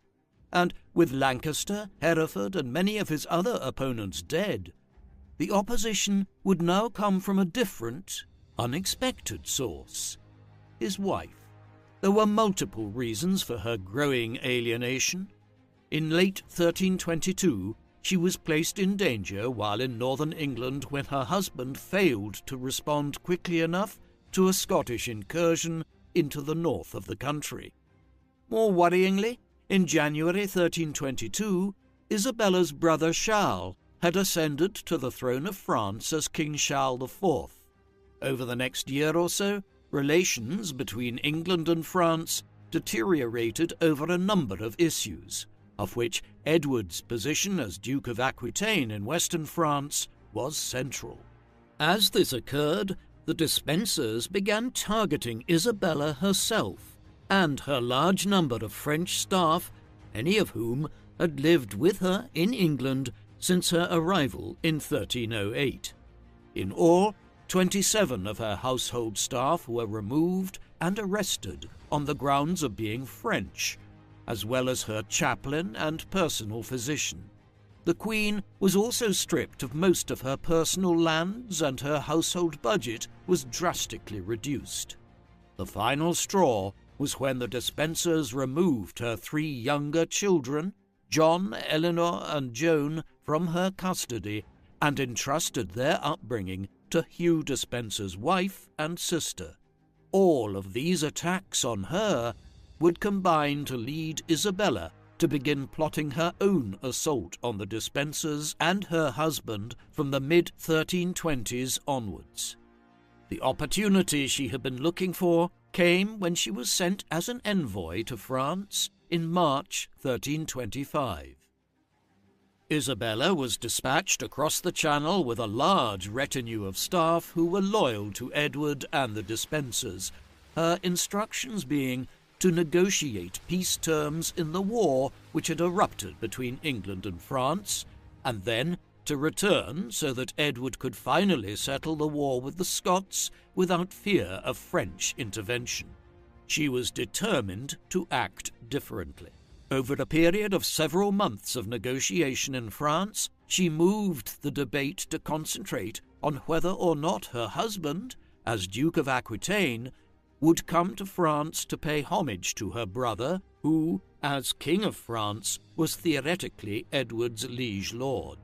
Edward was unwilling to do this, but in response, Isabella proposed an alternative solution in the early autumn of 1325. If her 12-year-old son, Prince Edward, was sent to France, Charles would accept him paying homage as the basis for peace without his father, King Edward II, having to do so. Such a neat solution was quickly accepted, and Prince Edward, who was conveniently in southern England at the time, was conveyed across the Channel to his mother. King Edward and the Despensers had fallen for the trap. with Prince Edward, the eldest son and heir to the Kingdom of England, now in Isabella's custody and the safety of her brother's French dominions, she was in a position to launch her own campaign against her husband and the Despensers. Isabella's actions in the autumn of 1325 were compounded in the months that followed by her developing liaison with Roger Mortimer, one of the leaders of the opposition to the crown during the Despenser War, who had subsequently been imprisoned and then escaped from the Tower of London. There is no evidence to indicate, as some historians of the 19th century attempted to argue, that Isabella helped Mortimer escape from the Tower back in 1323 before he fled to France.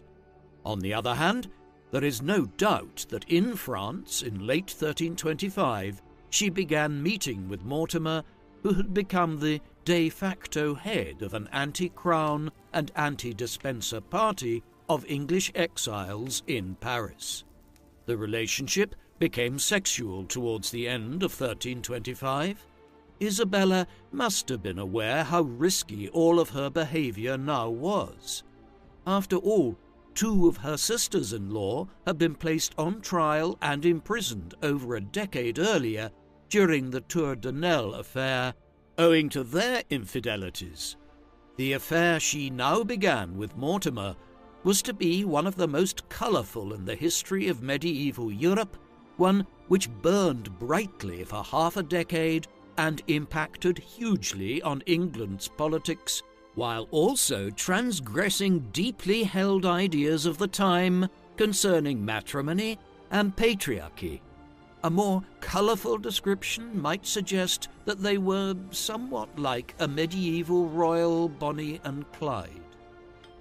By early 1326, with Prince Edward in their custody and a growing amount of financial and military support being provided by Isabella's brother, King Charles IV, Isabella and Mortimer were ready to make their move against her erstwhile husband and the Despensers. On the 22nd of September 1326, with a small flotilla of ships and men,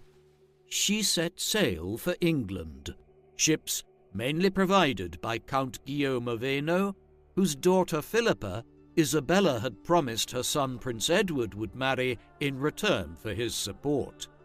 They landed on the coast of Suffolk in East Anglia 2 days later.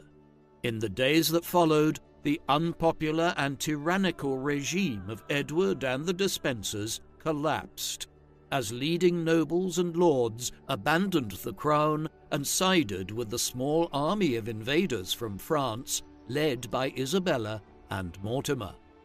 Calls for troops to muster in defence of the government were ignored, while towns and cities such as Cambridge opened their gates to the small army from France. By early October, as Isabella and Mortimer moved towards London, Edward fled from the capital towards the West Midlands and then into Wales. On the 16th of November, the invasion culminated in its great success when Edward and Despenser were captured in southern Wales. Edward's fate would wait for later, but 8 days later Despenser was found guilty in a perfunctory trial, following which he was hung from the city walls of Hereford before being disemboweled and castrated while still alive, the ordeal of being hanged, drawn and quartered only coming to an end when the executioner beheaded him. Despenser was dead, and Isabella and Mortimer were in charge of England. But there was still the somewhat tricky matter of the king, who was still alive and also married to Isabella. Initially, he was placed into the custody of Henry of Lancaster at Monmouth Castle. In the weeks thereafter, Isabella's advisers devised an ingenious way of dispensing with him. Edward had briefly taken ship in the Irish Sea in the desperate days before he was captured. He had been forced to land in Wales, but the incident was now used to deploy an argument that in abandoning his kingdom, Edward had abdicated his crown.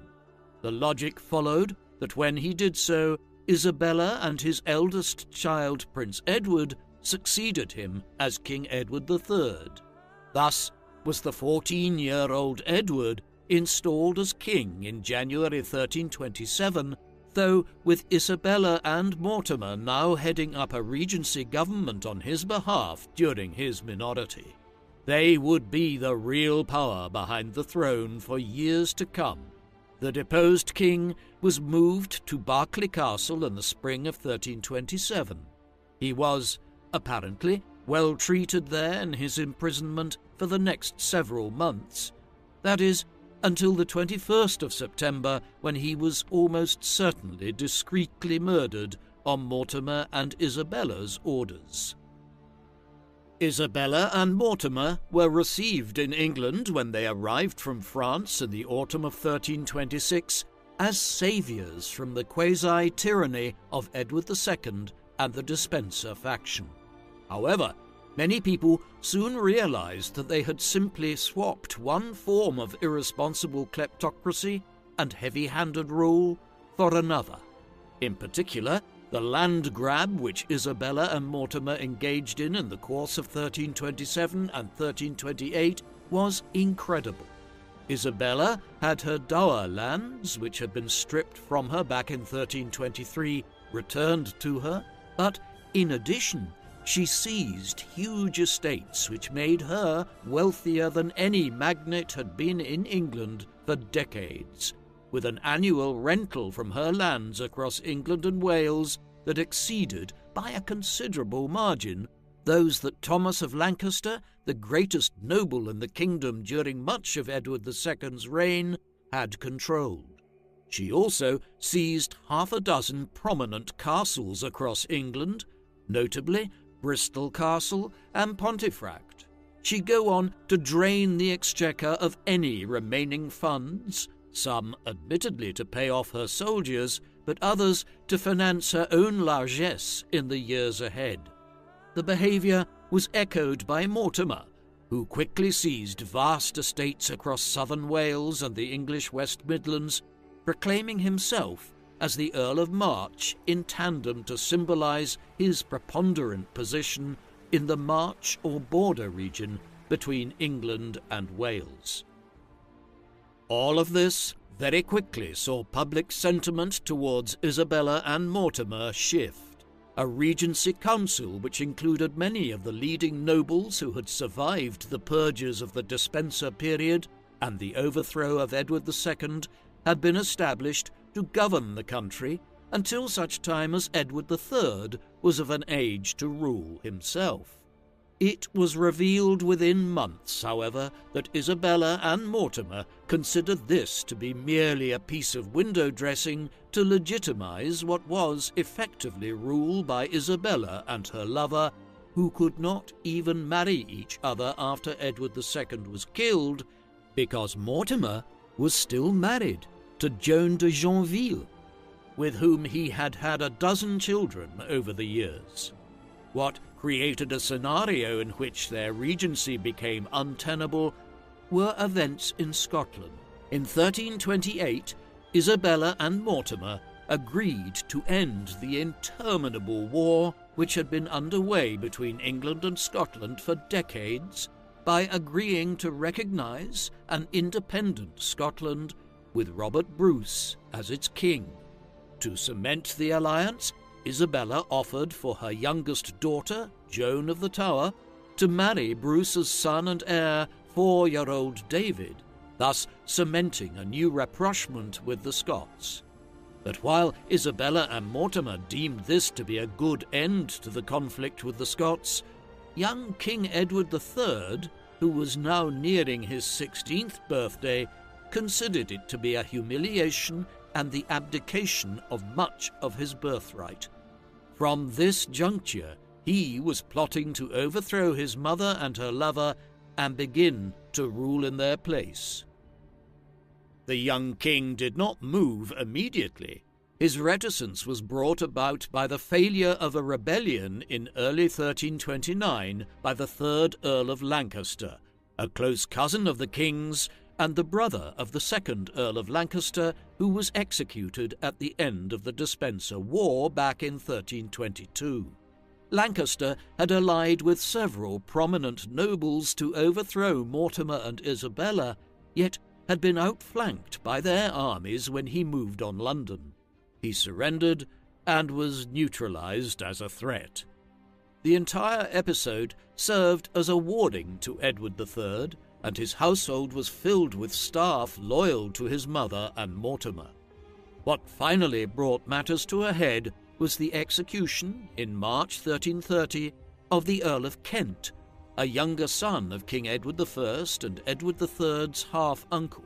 The political realm was shocked by this transgression, and Lancaster now implored Edward to act, which he did. In mid-October 1330, he and his conspirators surrounded Isabella and Mortimer with their retinue at Nottingham Castle. Both were detained, and Edward finally affirmed his decision to begin ruling in his own stead on the cusp of his 18th birthday. 6 weeks later, Mortimer was executed at Tyburn in London. Isabella had pleaded for his life to be spared. Her son had refused to listen. Isabella was placed under house arrest following the fall of her and Mortimer from power and her lover's execution. Her detention was at Berkhamsted Castle in Hertfordshire to begin with for several weeks, before she was moved to Windsor Castle shortly before Christmas 1330 in what was evidently a relaxing of her conditions, as she was placed closer to where her son would have contact with her. During these months, there were clearly conversations had with her about how she could be reconciled to the new situation and rehabilitated. The story which would be presented going forward was that Isabella had been led astray by the malevolent Mortimer and as a result had temporarily failed to live in a manner which lived up to her responsibilities towards her son as King of England. As these negotiations were underway, she was also mourning Mortimer, and such was her emotional state that more than one historian has concluded that she suffered a nervous breakdown of some kind during these months. Eventually, she recovered, and ever a realist and pragmatist when it came to politics, she agreed to the new narrative which had been decided upon. Since she had arrived in England 22 years earlier as a child to marry Edward II, she had learned to survive on her wits. And the circumstances she found herself in now in the early 1330s, still some way shy of her 40th year, was no different. Satisfied that she posed no further threat to her son's reign, the decision was taken to set her free in 1332. While Isabella was free from 1332 onwards, there was no doubt at all that her political life was at a virtual end. The vast lands that she had accumulated from late 1326 onwards were surrendered to the Crown back at the end of 1330, but Edward now granted her Castle Rising in Norfolk and East Anglia, where she would live in her retirement. He was more than generous, allotting her a pension of £3,000 a year as well, a fortune in 14th century terms. Despite a belief in the past that Isabella was in semi-exile here, this was certainly not the case. She was regularly visited over the years by leading nobles calling to see the Queen Dowager and the mother of the king, while Edward III called on occasion too, during which Castle Rising was transformed into the centre of the political world in England as the royal court relocated here. Over time, she became a doting grandmother, as the marriage between her son and Philippa of Hainaut, which she had negotiated back in 1326, resulted in a large brood of children from the birth of a new Edward, the Black Prince, in 1330, with many more following over the 1330s and into the 1340s. Over time, she was also welcomed back to the royal court at Windsor or in London on occasion. In many ways, it was the attainment of much of what she had always sought: comfort and stability, the very things which her husband's tumultuous reign had deprived her of from her teenage years onwards, and which she had begun her relationship with Mortimer in pursuit of. Isabella was able to play a slight role in political affairs in her long retirement, owing to events in France. Back in 1328, while she and Mortimer were effectively ruling England in the name of her son, Isabella's brother Charles died, the third and last of her brothers to die in quick succession after Louis in 1316, who seems to have succumbed to pleurisy, and Philippe in 1322. Although Louis had a son, he died in infancy after spending just 5 days on the throne himself in 1316, while both Philippe and Charles died without a male heir. Furthermore, the Salic law in France forbade a woman from becoming queen regnant, unlike in England. This opened up the possibility of Edward III having a legitimate claim to the French throne on account of his being the son of Isabella and the grandson of King Philippe the Fair. However, at a meeting of the French nobles shortly after Charles's death, it was determined that Philippe, Count of Valois, would succeed as King Philippe VI and start a new royal line. This dispensation held firm for nearly a decade. However, in 1337, England and France ended up at war after Philippe attempted to confiscate a chunk of England's remaining lands in western France around Gascony and the county of Ponthieu. With this, Edward went to war with the French. And not only that, but he decided to press his claim to the throne of France, which had been passed over in 1328. It was the beginning of what would be the 100 Years' War between England and France, as successive English monarchs tried to resurrect the Angevin Empire of the 12th century, when England had ruled much of France.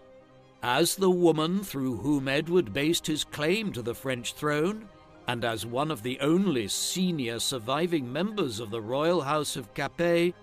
Isabella suddenly had a new political significance from the late 1330s onwards. The 100 Years' War is generally divided into several distinct phases, in some of which England's fortunes were buoyant, while in others France gained the upper hand. The first phase lasted from the outbreak of the war in 1337 down to 1360, and was, generally, one in which England had the better of the fighting, particularly in the mid to late 1340s, when Edward led campaigns to France and won major strategic victories at the battles of Crécy in 1346 and the Battle of Calais the following year. With this, peace negotiations in which it was assumed the French would make considerable concessions to Edward were commenced. At this juncture, there was a proposal that Isabella, with her French heritage, would possibly be sent to France to negotiate on behalf of her son, whose claim to the French throne was based on Isabella being the last surviving child of King Philippe the Fair. Yet the outbreak of the Black Death, the worst first wave of the bubonic plague across Europe, scuppered the planned diplomatic mission and stalled affairs in the wider war thereafter for several years. It was not until 1356 that a major breakthrough was made again, when Edward won another significant victory at the Battle of Poitiers, where King John II of France was captured. Following this, Isabella was involved in English negotiations with Charles II, King of Navarre, whose dominions lay to the south of the English possessions in Aquitaine in southwestern France, and who was a relative of Isabella's, his grandfather having been King Louis X of France, Isabella's brother. Charles was aiming to claim the French throne himself after King John was captured at Poitiers, though he failed in this, and whatever Isabella's intervention with him might have achieved, it could not stop Charles constantly switching sides in the wider conflict between France and England. The diplomatic mission to Charles of Navarre was one of the last actions of Isabella's life. She appeared at Windsor Castle, which her son had expanded dramatically to make the finest royal castle in England, for the St. George's Day celebrations there on the 23rd of April 1358, and was noted for the riches of her dress, which purportedly was inlaid with hundreds of precious gemstones, such as rubies, and upwards of 2,000 pearls. This ostentatious display of wealth was somewhat in contrast to her decision just a few weeks later to take the nun's habit of the Poor Clares, or Order of St. Clare, a monastic order founded centuries earlier by St. Clare of Assisi, one of St. Francis's first followers. She had been ill for several months and must have been aware, when she made this decision, that her life was coming to an end. Isabella died on the 22nd of August 1358, most likely at 63 or so years of age. A longer than usual delay followed before her funeral was finally held on the 27th of November 1358. Although it had already become a tradition to bury the kings of England at Westminster Abbey by this time, this did not necessarily extend to queen consorts, and so Isabella was interred at the Greyfriars Church in London alongside her aunt, Queen Marguerite, Edward I's second wife, and the same king's mother, Eleanor of Provence, wife of King Henry III. There she was laid to rest with the clothes she had worn as a child on the cusp of her teenager years the day she married Edward II, half a century earlier, draped over her. Her daughter, Joan of the Tower, was buried there as well 4 years later. Many of those who might have looked at Isabella as a malevolent figure who had extended the instability wrought by Edward II's reign beyond 1326 may have looked to the future as potentially being a more favourable time for England. And it must be said that for a time in the middle of the 14th century under her son, the kingdom's fortunes did markedly improve, as England had the better of the opening stages of the 100 Years' War. But they would soon have been disabused of this notion in the period following Isabella's death. England's problem, it transpired, did not lie with the former queen, but within the wider politics of the realm. Edward's grandson, King Richard II, presided over a period from his accession in the late 1370s, in which renewed unrest between England's nobles and the crown broke out. It ebbed and flowed until he was overthrown and killed by his cousin Henry Bolingbroke, Isabella's great-grandson, in 1399. And this only led to a period of vague stability until the middle of the 15th century, when a new civil war, the Wars of the Roses, erupted again. Isabella and Mortimer, it turned out, were symptoms of the political instability which constantly pitted the crown against the nobles in late medieval England, not the cause of it. Isabella of France has a reputation as one of the most formidable female figures of English history, being termed a she-wolf in 2 eminent early 21st century studies of her life. But if she became a she-wolf over time, she certainly did not arrive in England as one.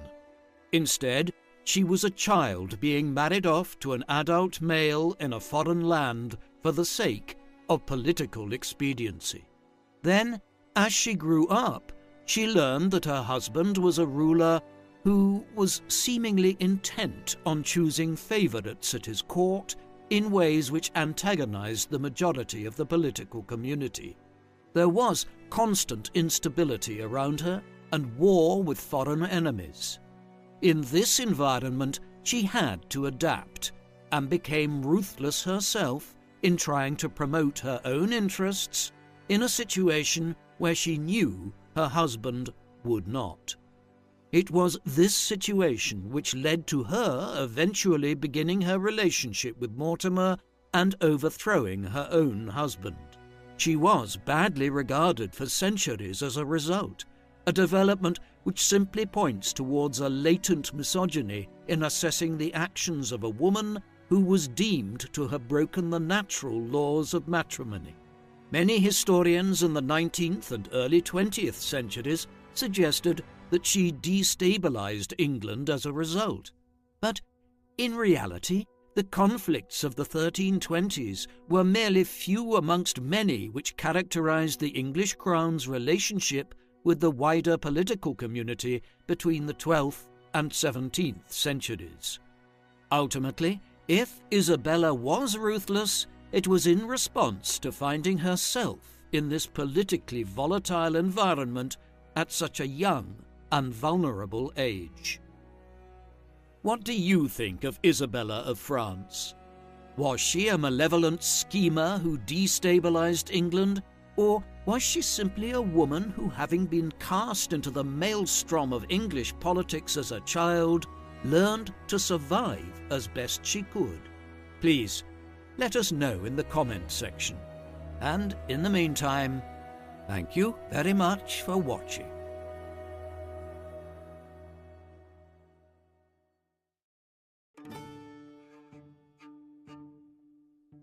The woman known to history as Margaret Beaufort was born on the 31st of May either in 1441 or in 1443 at Bletsoe Castle, Bedfordshire.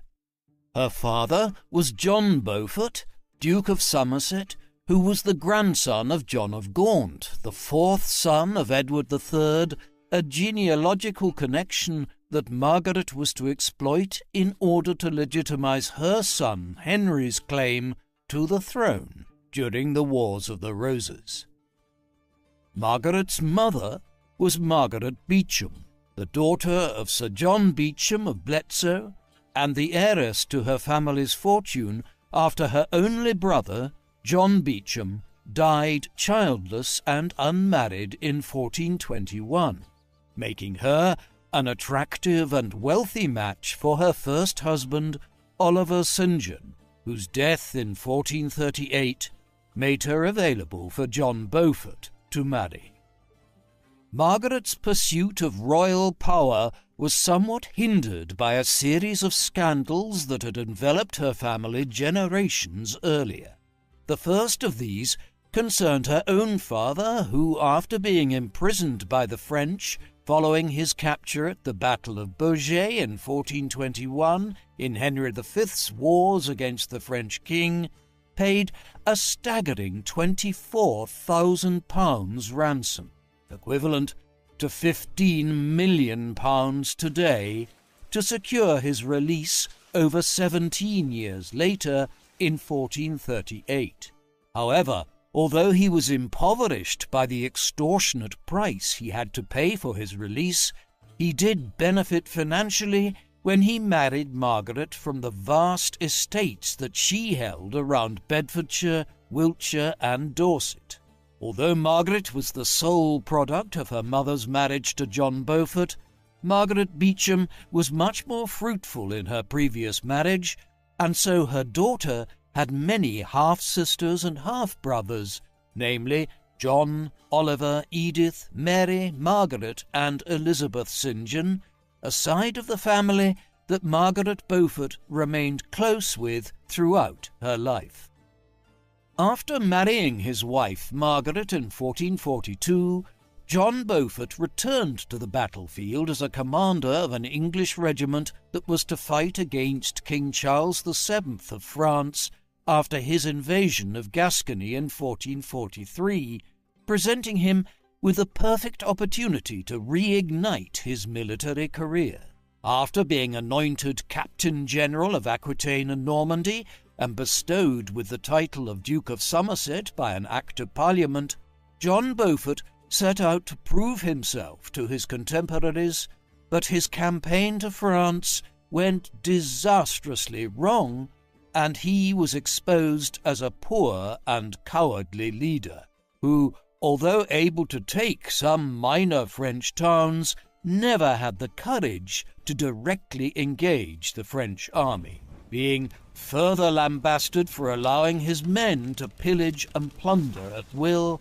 and also for his misappropriation of royal funds, which he used to enrich himself. Returning to England after his disappointing tour of duty, Henry VI was so infuriated with his conduct that he refused to see him, and John Beaufort was left with no other option but to retire to his country estate in Dorset, where, eaten away with unbearable shame, he decided to take his own life on the 27th of May, 1444. His young daughter was barely a year old at the time. The humiliating conduct and death of Margaret's father was compounded by another, even more serious family transgression that happened even earlier, as the Beauforts' link to royalty was always somewhat tainted due to the fact that they originated from an initially illegitimate offshoot following John of Gaunt's relationship with Catherine Swynford, the governess to his children from his first marriage to Blanche of Lancaster.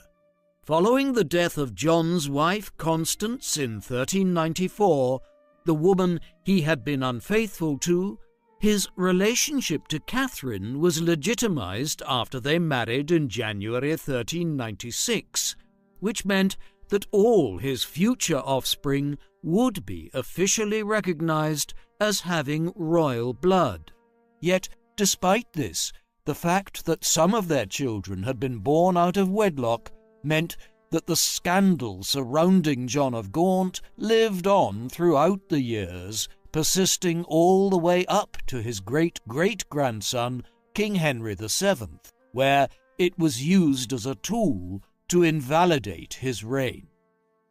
Margaret herself was a woman of remarkable devotion, kindness, and generosity, and later in her life used her almost inexhaustible funds to donate heavily to the Church, an institution she had the utmost respect for and that represented the Christian religion that would serve as a guiding light for her in some of her darkest hours, especially regarding the safety of her son, as Margaret was a dedicated family woman who found purpose in her life safeguarding the Tudor bloodline, a desire that was emulated by the care and attention she always showed towards her beloved Henry, her only child, a primal protective instinct she also extended to her dearly loved grandchildren, who she adoringly showered with gifts. The seriousness in which Margaret approached the survival of her bloodline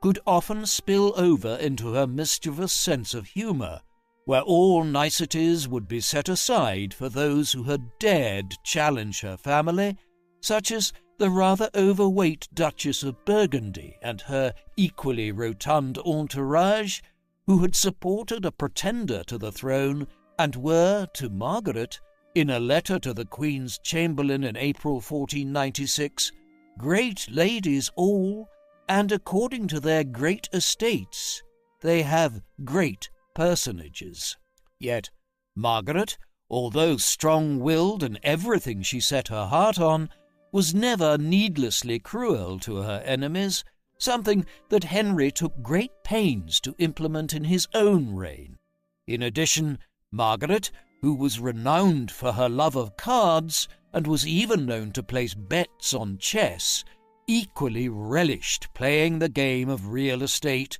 and during her early years, when her property was constantly threatened by her Yorkist rivals, made every effort to maneuver herself into a stronger position either through political intrigue or marriage, for one of her main aims was to retain her inheritance for the sake of her son Henry, and it was with this singular dedication to her son's welfare that she would eventually harbour the greatest ambition of them all, for her son to become King of England. At the time of Margaret Beaufort's birth in 1443, the Kingdom of England was ruled by the House of Lancaster, an offshoot of the House of Plantagenet, which had governed England and its overseas possessions since 1154, and its weak-willed King Henry VI, who led efforts to resist the annexation of English lands in northern France by French Emperor Charles VII and his Burgundian allies in the closing stages of the 100 Years' War. This was a conflict that would not only lead to the dishonour of John Beaufort, but to the eventual loss of England's entire realm abroad during Margaret's lifetime, and to the rise of another branch of the Plantagenets, the House of York, as serious contenders for the English throne. Following the death of Margaret's father, and in conjunction with the fact that she was of royal descent and no longer had a male protector, many noble houses in the realm became very interested in securing her wardship, a type of guardianship in which the selected family would be able to determine the fate of the infant heir's property, as Margaret, being the eldest child of John Beaufort, had, in combination with her mother's impressive portfolio, also inherited all of the vast lands her father held in Kent, Worcestershire, Lincolnshire, Norfolk, Somerset, Essex, and Sussex, making her an extremely wealthy individual at a very young age. Beaufort's untimely passing, and the fact that Margaret was technically part of the royal family, sprung King Henry VI into action, who entrusted her wardship to William de la Pole, the Earl of Suffolk and steward of the king's household, who secured her betrothal to his own son, John de la Pole, in 1450, which was to be carried out when she was 12 and had come of age. However, despite being in the legal custody of the de la Poles, Margaret never left her ancestral home at Bletsoe Castle, where she would have shared her childhood with the numerous offspring of her mother's first marriage to Oliver St. John, including her half-brothers John and Oliver, and half-sisters Edith, Mary, and Margaret. At Bletsoe, Margaret enjoyed a privileged upbringing befitting of a noble woman of her stature, and here she would be taught to properly manage and administrate hereditary estates, would listen to the finest musicians hired to entertain her aristocratic clan, and where she, alongside her half-sister Margaret St. John, who would later become Abbess of Shaftesbury, would first be inducted into the Christian faith. She was taught about the importance of religion by her own devout mother, who would also instill in the young Margaret a voracious appetite to read, illustrated by her mother's will, in which she bequeathed to her many books, all of which were doubtlessly added to the impressive library Margaret fervently maintained as an adult. Nevertheless, after Margaret's betrothal to John de la Pole in 1450, Margaret would find herself, at 6 years old, at the centre of a scandal that rocked England, as her guardian, the unpopular William de la Pole, was blamed for encouraging Henry VI to follow a policy of peace and cooperation with the King of France, which had resulted in the loss of a significant number of English possessions on the continent and the retention of just Calais and Aquitaine by the end of August 1450, charges which were made a lot worse by the further accusation that de la Pole was planning to take advantage of Margaret's royal stock to advance his own family's claim to the throne by marrying her to his son. Even after William de la Pole was killed by his enemies after being intercepted in the North Sea on his way to exile in France, Margaret remained promised to his son, while King Henry VI, who had been humiliated by his loss of territory in France, found his ascendancy challenged by Richard, Duke of York, who in February 1452 marched on London, but although nothing came of it and he was eventually pardoned, tension continued to rise between the House of Lancaster and the House of York. Henry was keen to consolidate his own support by awarding honours to those who had stuck by him in the face of the Duke of York's open hostility, including his half-brother Edmund Tudor, and so, in February 1453, a nearly 10-years-old Margaret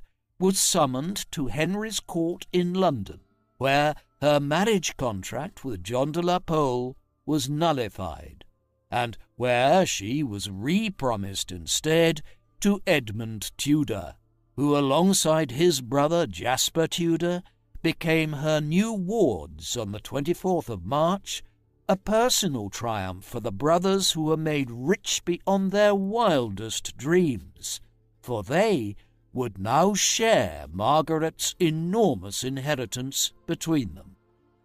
Now betrothed to a man who was a close confidant of the king, Margaret eagerly threw herself into court life, attending one of her first royal functions on the 23rd of April 1453 at Windsor Castle for the Garter celebrations, where she appeared alongside Henry's glamorous Queen Margaret, bedecked in an exquisite red dress, a fashion statement that would no doubt have inspired the young and impressionable Margaret to follow suit after King Henry gifted her 100 marks for clothes on the 12th of May for her upcoming first meeting with her future husband, Edmund Tudor, the man who would tie her permanently to the Lancastrian cause, and with the death of Margaret's uncle Somerset, one of Henry VI's most trusted advisers, a few days later on the 22nd of May 1455,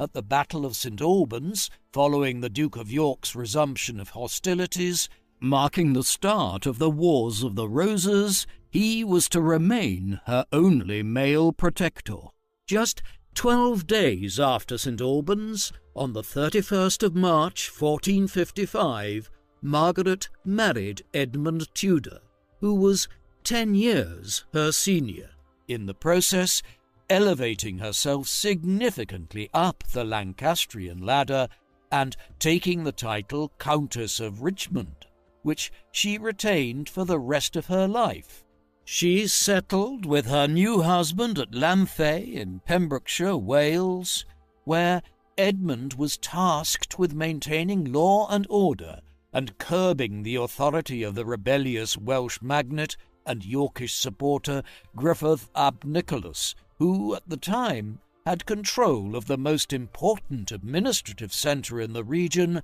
Carmarthen Castle. This was a period of Margaret's life that was to be marked by uncertainty and anxiety. The first fray occurred when Edmund successfully seized the castle at Carmarthen, compelling the Yorkists to reply by sending a force under the command of Sir William Herbert and Sir Walter Devereux, whose 2,000-strong regiment proved too strong for Edmund, and whose brief imprisonment on the 10th of August 1455 caused Margaret great despair, as the couple had successfully consummated the marriage, and she was deeply afraid for the safety of her unborn child. Although Edmund was released, to the great relief of his teenage bride, an even more tragic twist of fate was to happen when Margaret was just 6 months pregnant, her marriage abruptly ending following Edmund's death from the plague on the 1st of November 1456, a disease that Margaret now alone and vulnerable in hostile territory, was so terrified would also kill her and the baby growing inside her, that she requested every medical treatise on the illness that she could find, in an obsession to keep it at bay. Desperate for a protector, Jasper Tudor, fully aware of the danger his sister-in-law was in, dropped everything to come to her rescue, and a now heavily pregnant Margaret bid farewell to her marital home in mid-November, accompanying Jasper through cold winter winds to arrive at Pembroke Castle, where, on the 28th of January 1457, after a brutal and exhausting labour, she gave birth to Henry, and thus began an unbreakable bond between mother and son, one that was to overcome the greatest of trials and tribulations, but was to be equally bolstered by glorious triumphs, and although Margaret had survived the ordeal of childbirth, it is likely that the internal damage she suffered that day meant she could never have children again, for Henry remained her one and only child. Margaret now underwent the traditional ritual known as churching, whereby the mother was to spend 5 weeks with her newborn away from men, and after finishing this period with a ceremony of purification that allowed her to re-enter society, it was Jasper who would lead the search for Margaret's next husband, which commenced in March 1457 with a journey from Newport to Gwent. At the time, being a young, unmarried heiress of extraordinary wealth, Margaret was considered a very eligible match, and with Jasper ever eager to strengthen the House of Lancaster, he decided it was best to give her hand in marriage to one of his loyal supporters, settling on the son of Humphrey Stafford, Duke of Buckingham, Henry Stafford. However, during marriage negotiations, which did not require the women to be present, Margaret, empowered by a powerful impetus to safeguard her young son's interests, showed a remarkable degree of involvement, despite being just 13 years old, opting to accompany Jasper to Buckingham's estate at Greenfield in Newport, a journey of more than 100 miles, that, even though this was only 2 months after she had given birth, she was willing to make. Despite Henry Stafford's mother being the granddaughter of John of Gaunt and Catherine Swynford, making him closely related to Margaret, a dispensation was granted by the Pope on the 6th of April 1457, and after Margaret had completed the customary year of mourning for her deceased husband, the couple married on the 3rd of January 1458, marking the start of a relationship quite at odds with the loveless political unions of the time, for it seemed Margaret and Stafford developed genuine feelings for each other, illustrated by the fact that they regularly celebrated their marriage anniversary every year thereafter with sumptuous feasts. On the other hand, only 5 days later, on the 8th of January, the joy of Margaret's wedding would be contrasted with the news that her son Henry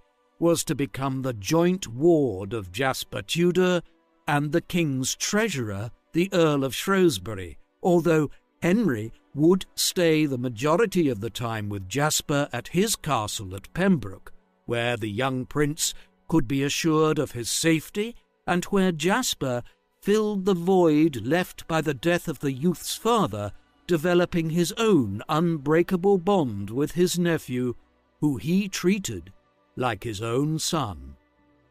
With Margaret assured that Henry was being lovingly cared for by his uncle, Margaret settled back into a life of aristocratic splendour with Henry Stafford at his residence in Bourne, and although the union produced no children, she would live happily alongside her new spouse, but her thoughts would always turn back to her son Henry, who she now saw infrequently, and who, as a child, was often sickly, his frail health worrying Margaret immensely and heightened by the sorrow of their separation. Nevertheless, as Margaret fretted about the health of her infant son while tirelessly proving herself as a devoted wife, political developments remained ominous, and despite King Henry VI's effort to mend the deepening divide of the Yorkist and Lancastrian folds at a ceremony known as Love Day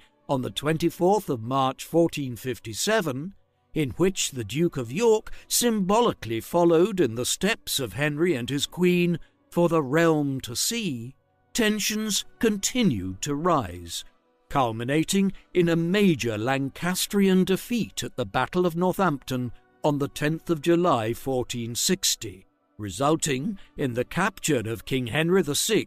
by the Duke of York, who forced Henry to name him heir to the throne, and also the death of Margaret's father-in-law and head of her husband's house, the Duke of Buckingham. Consequently, Queen Margaret fled to Scotland, and on the 30th of December 1460, after being provided with an army by Mary of Gueldres, and with a group of vengeful English nobles at her back, achieved a stunning victory at the Battle of Wakefield, resulting in the deaths of the Duke of York and his 17-year-old son Edmund, Earl of Rutland. Yet Margaret and her family's jubilation was to be short-lived, coming to a sudden end after York's eldest surviving son Edward defeated Lancastrian forces at the Battle of Towton on the 29th of March 1461, and with Henry VI and his Queen taking flight to France, the resurgent Yorkist rebel crowned himself Edward IV, a moment of utter devastation for Margaret, for now she believed her very life and the life of her beloved Lancastrian son were in the gravest danger they had ever faced. However, luckily for Margaret, it quickly became clear that Edward was not out for blood, and in an attempt to patch the realm up, the king was exceedingly forgiving of his enemies, on the 25th of June 1461 issuing a pardon to the family of Henry Stafford and to his younger brother John, who had fought against Edward at Towton, an act of clemency perhaps made a lot easier given that Henry Stafford was the cousin of the new king, as their mothers were both sisters. On the other hand, despite Margaret's inheritance and titles being relatively unaffected by the Yorkist changeover, Jasper Tudor was branded a traitor, and as a result, the wardship of Henry, now 5 years old, was entrusted instead to one of his own henchmen, William Herbert, the same man who had captured his father Edmund at Carmarthen, who, to help further his cause, paid the king £1,000, around £643,000 in today's money, for the honour of being Henry's guardian, resulting in Henry moving across Wales from Pembroke to his new home at Raglan Castle. Like before, Margaret would endeavour to maintain as much contact as possible by frequently sending her son letters, who, for the first time, would be able to mix with other children of noble stock at Raglan, as William Herbert, and in particular his wife Anne Devereux, took a serious interest in the well-being of their young charge, providing him with great comfort and support, something the young Henry would never forget even as king, when he later welcomed Anne Devereux to his court with open arms. Yet, even though Henry was treated gracefully by Edward, to Margaret's anger, this did not stop the new king from disinheriting many of his lands and giving them to his brother George, Duke of Clarence. And although Henry had been stripped of his title, his mother would still refer to him as Lord Richmond, ever hopeful she could return to him his birthright. For now, the best course of action was to reconcile with the House of York, and, alongside her husband Henry Stafford, proved herself a skillful political manoeuvrer throughout the 1460s, able to work her way into the good graces of Edward's regime at the same time as disassociating herself with the traitorous actions of some of her family members, such as the Duke of Somerset, who, in 1463, deserted Henry VI for the Yorkists, but after gaining great favour from Edward, betrayed him by switching his allegiance back to Lancaster, and was captured and executed on the battlefield on the 15th of May 1464, after being defeated by Edward's armies at the Battle of Hexham. In addition, with the later capture of King Henry VI in Lancashire in July 1465, and his subsequent imprisonment in the Tower of London for 5 years, it was more crucial than ever for Margaret to gain the favour of Edward, which, by December 1466, after Edward granted her the previously confiscated Beaufort Manor at Woking, which had belonged to her disgraced father, she had seemingly won, and for the next few years with Stafford she would live a carefree existence in the Surrey countryside, visiting the local church of St. Peter, going on day trips to local towns such as Guildford for household supplies, and where she even tried her hand at hunting and hawking.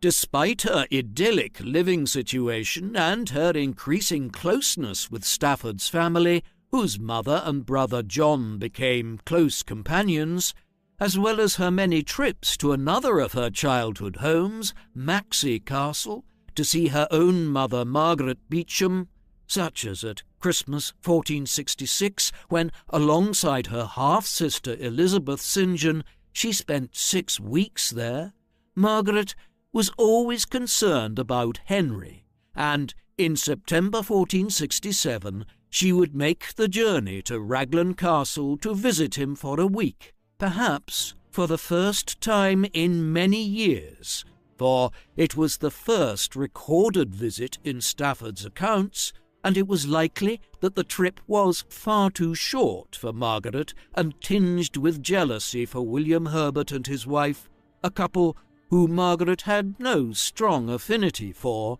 but who had been given the privilege of raising her son, something that Margaret doubtlessly longed to do herself.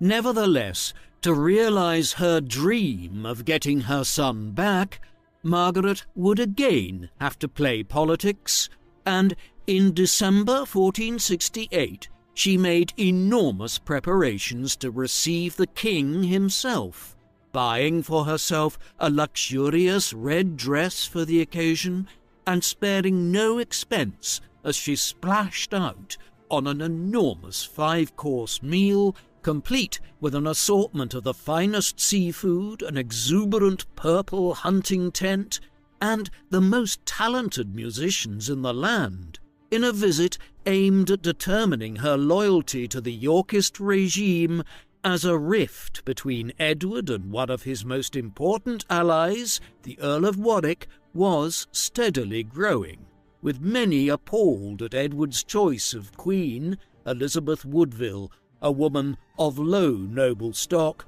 who Edward had married, quite controversially, for love. Yet Margaret's fealty to Edward, however necessary, would once again land her son in great peril, for her son Henry, accompanying his guardian William Herbert, became involved in the ensuing conflict between the king and the Earl of Warwick at the Battle of Edgecote on the 24th of July 1469, a crushing defeat for the Yorkist faction that led to the capture and execution of William Herbert, and when news of the outcome came to Margaret, she feared for her son's life, spending an inordinate amount of money to find out if he had been struck down like his guardian. But, to her relief, Henry had indeed survived, and had been whisked far away to Webley Castle in the care of Anne Devereux,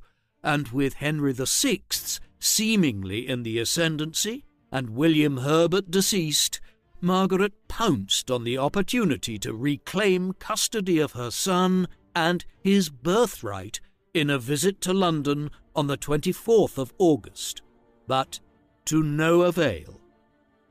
When the realm was resettled on the 3rd of October 1470 and Henry VI was reinstated, Margaret's luck turned for the better when she was finally given the opportunity to meet Henry again, this time in the company of the king himself, keen to meet the progeny of his greatly missed half-brother Edmund, who granted them an audience at Westminster on the 27th of October. And although it was decided that Henry was to resume being Jasper's ward, it was also proclaimed that Henry should spend some quality time with his mother beforehand. Margaret was elated, and in the next month, November, she would spend 2 weeks with her teenage son, who accompanied them to Woking, where she entertained him with a tour of the Surrey countryside, and where most likely the bond between mother and son was reinforced even further.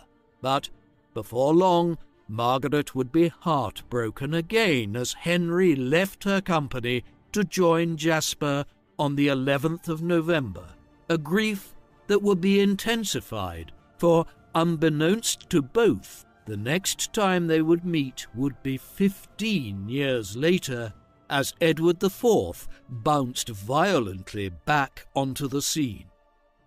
On the 11th of April 1471, Edward, who was popular in the capital, marched on London to great fanfare, declaring himself king and imprisoning Henry in the Tower of London. And on the 4th of May he went on to defeat a rescue force sent by Henry's wife Queen Margaret at the Battle of Tewkesbury, brutally slaughtering the young heir to the throne, Edward of Westminster, before banishing Queen Margaret back to France and murdering King Henry VI on the 21st of May, an unexpected turn of events that had profound consequences on the standing of the young Henry Tudor. Margaret did not openly grieve the deaths of her Lancastrian kinsmen, for now, with the extinction of the Beaufort male bloodline, the crown was passed on to the female line, of which Margaret was the oldest and, by extension,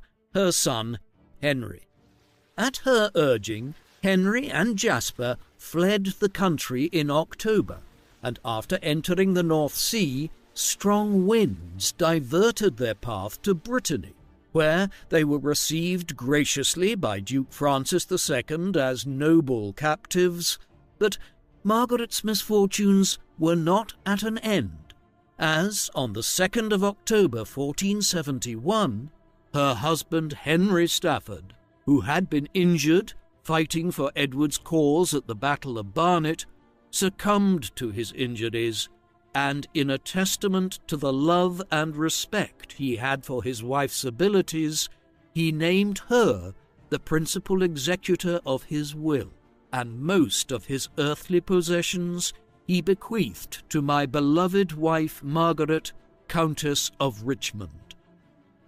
In the meantime, being the mother of a potential rival to Edward IV, Margaret found herself in an incredibly precarious position, and in order to improve her standing, she opted for a pragmatic marriage with pro-Yorkist Thomas Stanley, the steward of the king's household, and while Margaret benefited from the closer proximity to the Yorkist fold, Stanley profited from the sizable inheritance his marriage to her entailed. a union of convenience cemented by a wedding ceremony that took place on the 12th of June 1472. But despite Margaret's essential political shift, she was also looking out for her son, placing some of her own ancestral lands in Devon and Somerset in a trust on the 2nd of June 1472 for Henry to claim in the event that he returned.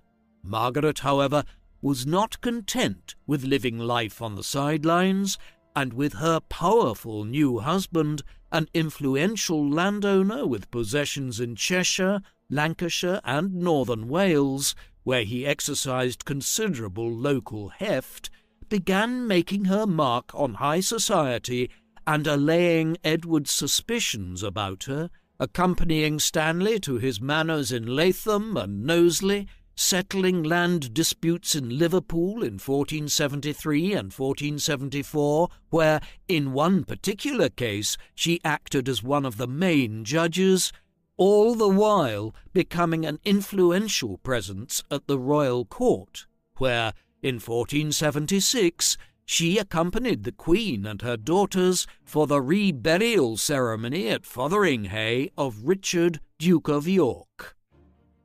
Despite her newfound popularity at the Yorkist court, Margaret maintained secret communications with her vagabond son, urging him not to return to England and to regard Edward's pledges with suspicion, for the Yorkist king was trying to lure Henry back to England with promises of wealth, titles, and even marriage to his own daughter, which were no doubt insincere and would only lead to the young prince's death. It was clear that Henry deeply respected his mother's counsel, for in November 1476, after Francis II agreed to return Henry to Edward on the condition he was treated respectfully, Henry, faking illness, managed to escape the clutches of the English envoys sent to apprehend him by taking refuge in a church. And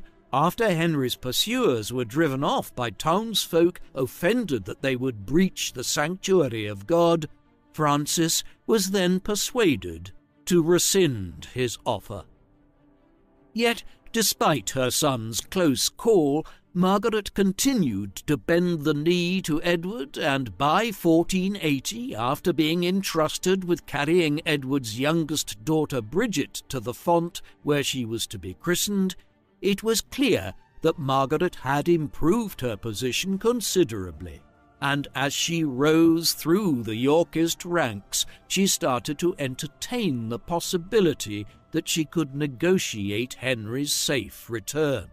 By June 1482, after the death of her beloved mother Margaret, she finally produced some tangible results, agreeing with Edward that Henry was to be permitted to receive a portion of his grandmother's inheritance, an arrangement marked by the king's stamp on a document dated the 3rd of June 1482, in which it was proclaimed that if Henry were to return, that he would be in the grace and favour of the King's Highness. But with the stage set for Henry's return, Margaret's dreams would be crushed again with the unexpected death of Edward on the 9th of April, and with the agreement yet to be finalized, Henry's fate became uncertain once more.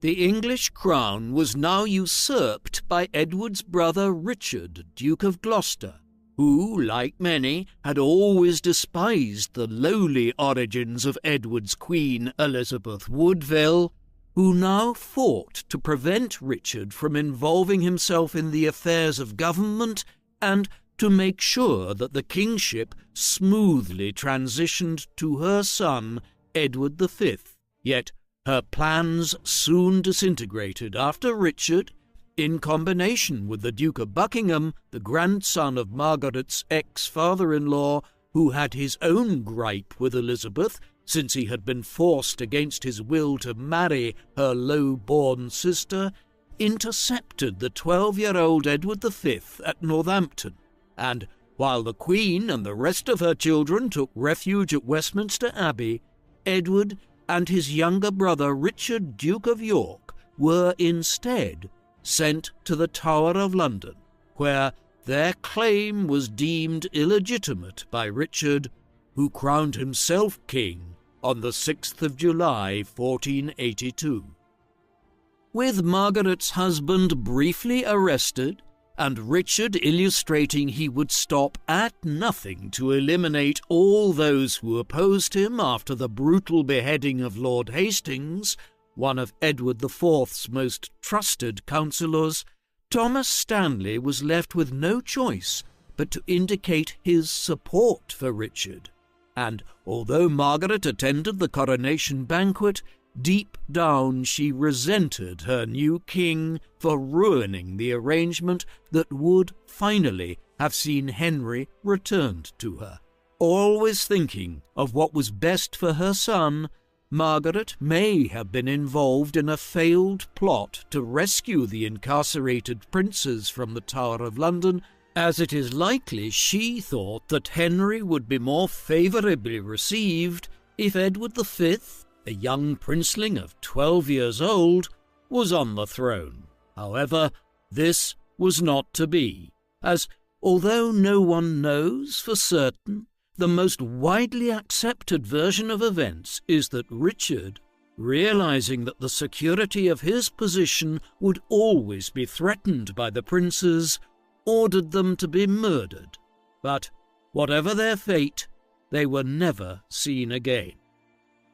With the disappearance of the young princes, and with the popularity of the usurper Richard III, who proclaimed his own son Edward as his heir, dwindling as a result of the widespread rumour that he had sanctioned the killings of his own nephews, Margaret's dedication to her son took on a whole new dimension, as now it was her mission to make Henry, with his pure Lancastrian blood, the King of England. Yet first she would have to legitimize his claim, as Henry was unknown to many people, having spent a large portion of his life in exile. First, Margaret would have to arrange a marriage that would further validate his claim in the eyes of the people, and so began negotiations with the family of the deposed Queen Elizabeth, the Woodvilles, whose daughter Elizabeth of York was the perfect candidate.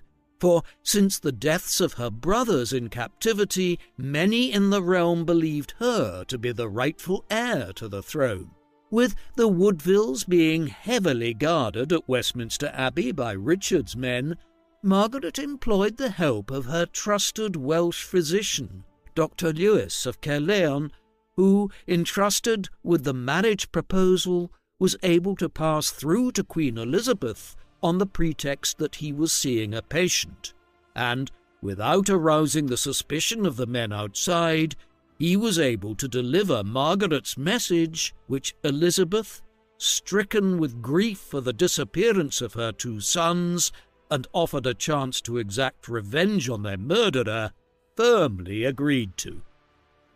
With the conspiracy set in motion, Margaret became its architect, enlisting the support of many of Edward IV's former henchmen, including Giles Daubeny, Richard Guildford, Thomas Ramney, John Cheney, and, most significantly, the Duke of Buckingham, the man who had originally conspired with Richard to place him on the throne, but who now, regretting his involvement, especially in the light of the young prince's demise, was willing to change allegiance. And as Margaret stepped up recruitment, she informed Henry of her plan, assuring him that if he were to sail to Wales, then he would find support waiting for him there. However, by the 11th of October, King Richard had cottoned on to the conspiracy, and initially believing that the Duke of Buckingham was the mastermind, he had him immediately outlawed as the Duke rose up in Wales on the 18th of October as planned. Yet heavy rain prevented them from entering England across the River Severn, and soon the Duke was on the run from royal authorities as Henry, unaware of developments, landed in England a few days later, but turned back after growing suspicious of the claims that the Duke's uprising had been a success. The whole enterprise was a disaster, and, with the Woodvilles uprising in Kent, was also put down at the same time.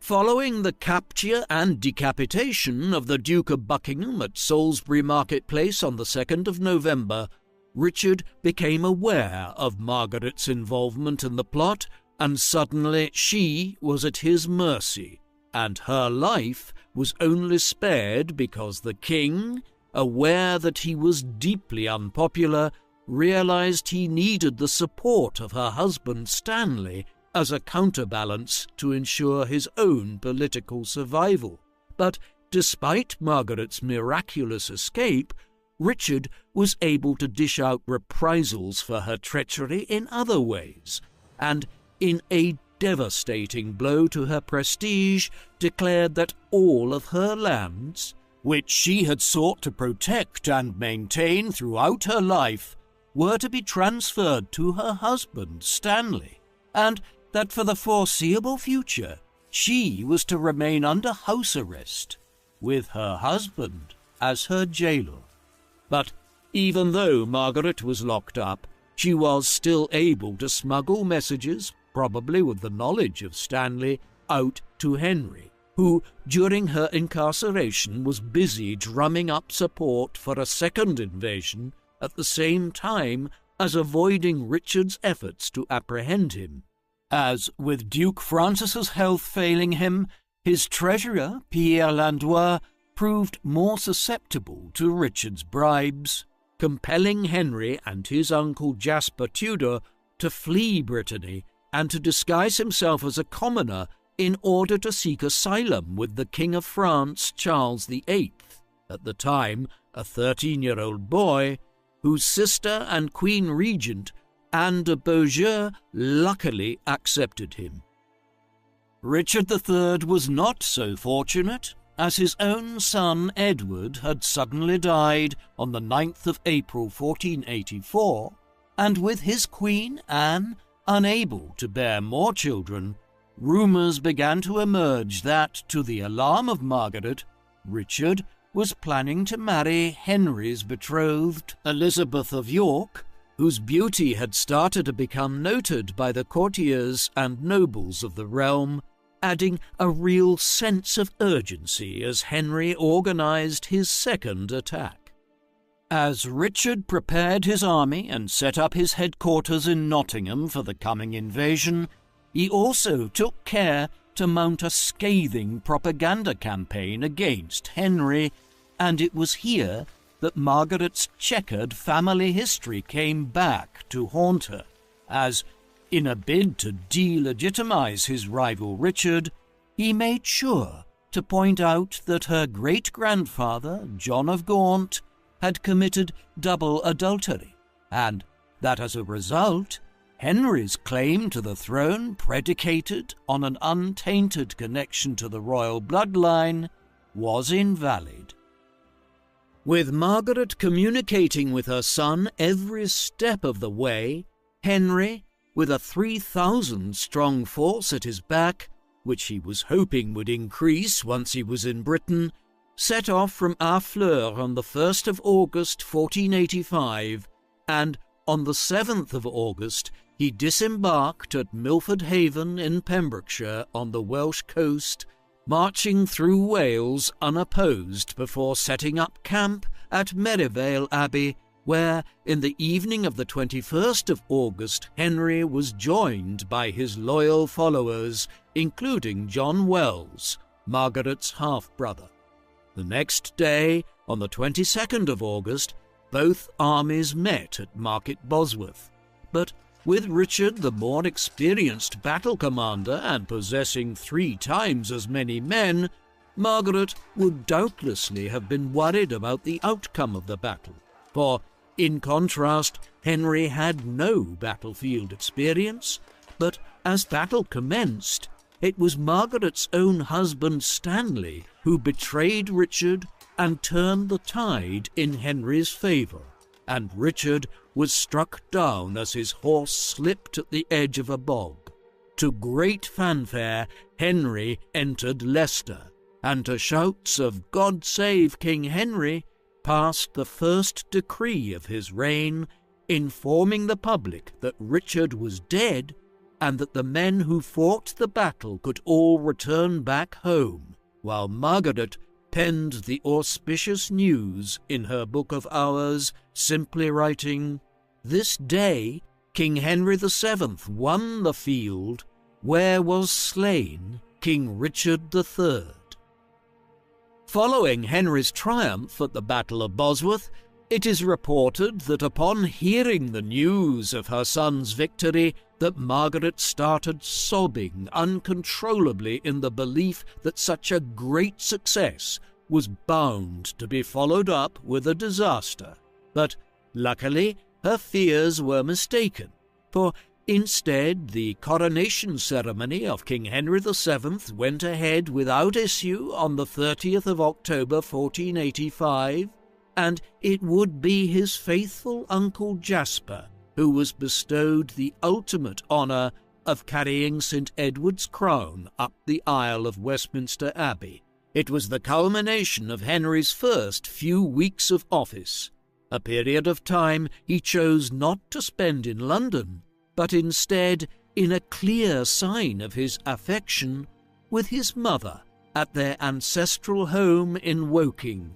where, as a teenager, he had spent a joyful 2 weeks with his mother before his exile, and a place that would always be dear to his heart. And throughout his reign, Henry would show himself eternally grateful for the tireless support of his mother, writing in a letter to her, "I shall be as glad to please you as your heart can desire it, and I know well that I am as much bounden to do so as any creature living for the great and singular motherly love and affection that it hath pleased you at all times to bear towards me." And indeed, convening his first Parliament on the 7th of November 1485, Henry gave everything to his mother, proclaiming her to be a femme sole, a woman who did not require her husband's consent and was solely responsible for all of her business affairs,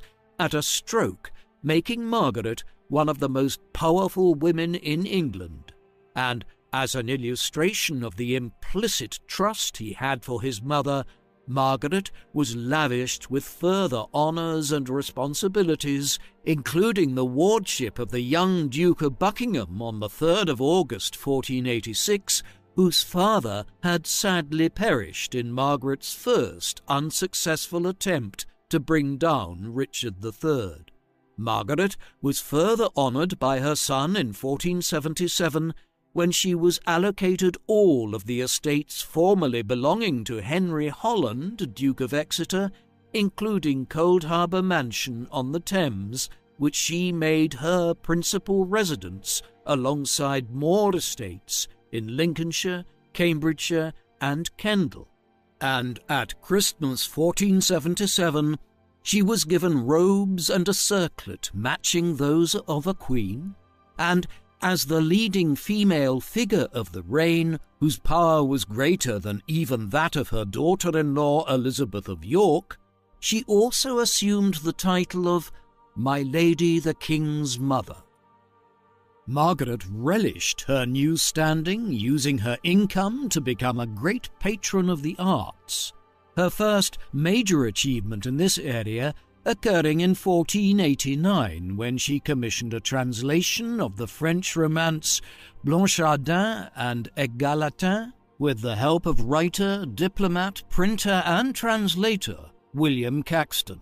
And by 1494, her reputation as a lover of literature was so renowned that Wynkyn de Worde, the editor of a reissued version of Scale of Perfection, a religious work originally written by Walter Hilton, dedicated the entire volume to her. Margaret herself was an expert translator of religious works, setting aside an enormous portion of her waking hours to the translation of the Mirror of Gold for the Sinful Soul from French, as well as the fourth book of The Imitation of Christ, published originally by Thomas à Kempis and released in 1504 and 1506, which became the standard translated edition until it was replaced by another in 1531.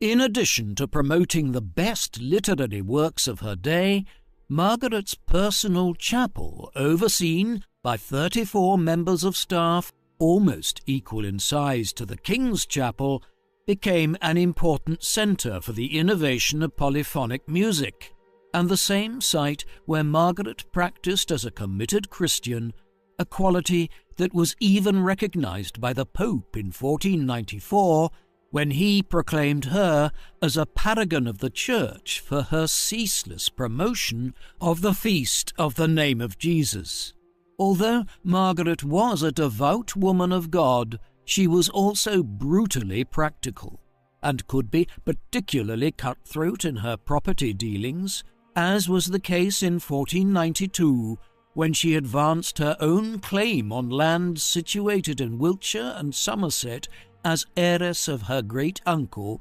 Cardinal Henry Beaufort, whose original philanthropic intentions to use them to fund the Hospice of St. Cross in Winchester was ignored by Margaret, who, upon acquiring them, also disinherited Edward Plantagenet, the Earl of Warwick and Salisbury, in the process. On the other hand, Margaret could be equally as generous on occasion, and evidence suggests she was highly concerned with the welfare of her Lincolnshire tenants, to which she was a popular landlord, promoting and funding many developments in the area, including the building of a tidal sluice in the town of Boston and the establishment of a royal commission that worked to make the River Witham more navigable.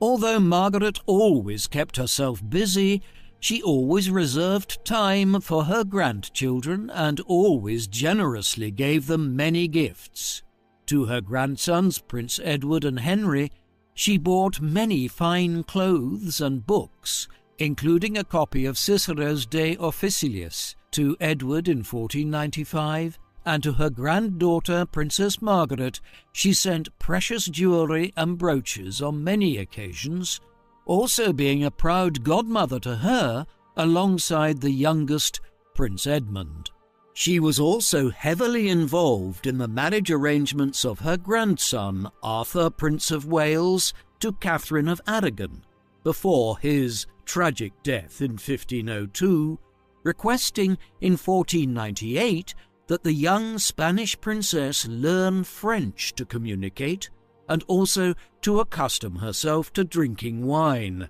as the water in England was not drinkable, before she entered the royal court, and, in an indication that she liked to know everything about a newcomer entering her beloved family, she even had a list of Catherine's attendants drawn up. With Arthur and Catherine of Aragon married by proxy in 1499, Margaret eagerly recorded Catherine's arrival to Plymouth in her Book of Hours on the 2nd of October 1501,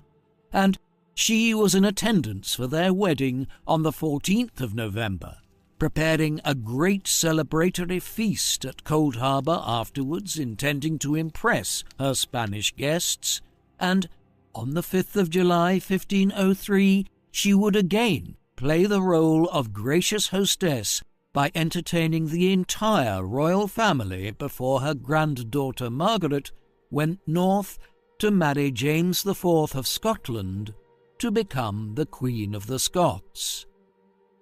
Later in her life, Margaret changed her main residency from Cold Harbour to Collyweston in Northamptonshire between 1499 to 1506, where she set up a court complete with council house and prison, and was imbued with so much authority that on some occasions she was empowered to speak on behalf of the king, illustrated by a letter she wrote to administrators in Coventry addressing the plight of a wronged citizen, and at other times she was permitted to intervene in cases usually reserved only for ecclesiastical courts, such as a lawsuit concerning John Stokesley, a churchman in line for the prestigious bishopric of London, whose accession was hampered when it was alleged he had committed a plethora of crimes, the most unusual of which involved the baptism of a cat for the purposes of finding a secret treasure,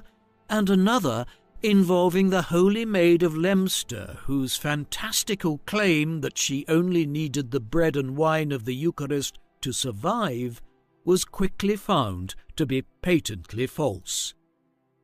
By 1504, Margaret's annual income was over £3,000 a year, allowing her to splash out on the finest jewels and to increase the size of her household to such a degree that it rivaled even the king's. But at the same time, Margaret always took her duties very seriously and made sure that her royal status was always highlighted either through the royal insignia embellished on her surviving Book of Hours, or through her carefully styled signature of Margaret R., which she began to adopt from 1499. Her dedication to the maintenance of the Tudor regime was further seen in her desire to keep up to date with foreign relations, such as when she requested a detailed pamphlet be sent to her concerning the visit of King Philippe of Castile in 1506, or the way in which she tirelessly attempted to strengthen the Tudor position by relentlessly pursuing her family's claim to the lands of Orléans in France, which were, in her mind, wrongfully owned by King Louis XII. She felt so strongly about the matter that in 1502, despite being 52 years old, she undertook the grueling journey to Calais to lodge her grievance. It was also in this phase of her life that Margaret became a major benefactor for the University of Cambridge. A 1503 charter illustrates that she used her considerable wealth to secure funding, while also appointing men from her own household to the most important posts, such as John Fisher, who was made Chancellor of Cambridge, and who accompanied Margaret for the opening of Christ's College in 1506, a now world-famous centre of education whose development was kick-started by Margaret's purchase of the manors of Moulton and Roydon.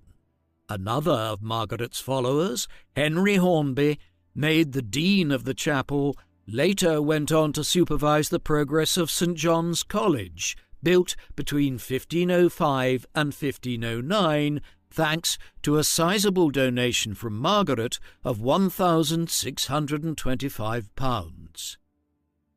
At New Year 1507, 3 years after the death of her husband Stanley on the 29th of July 1504, Margaret received the news that her son Henry, now 50 years old, had become dangerously ill with quinsy, a bacterial infection of the tonsils, the seriousness of the matter becoming evident after he was unable to eat or drink for 6 days straight, causing Margaret's motherly instincts to kick in, and so determined was she to nurse him back to health that she moved to Richmond Palace to take charge of the king's household, but alongside medical supplies, she also insisted that black material be delivered to her. Such was her fear that Henry would slip into death. But fortunately, by the autumn, and to Margaret's relief, Henry had fully recovered.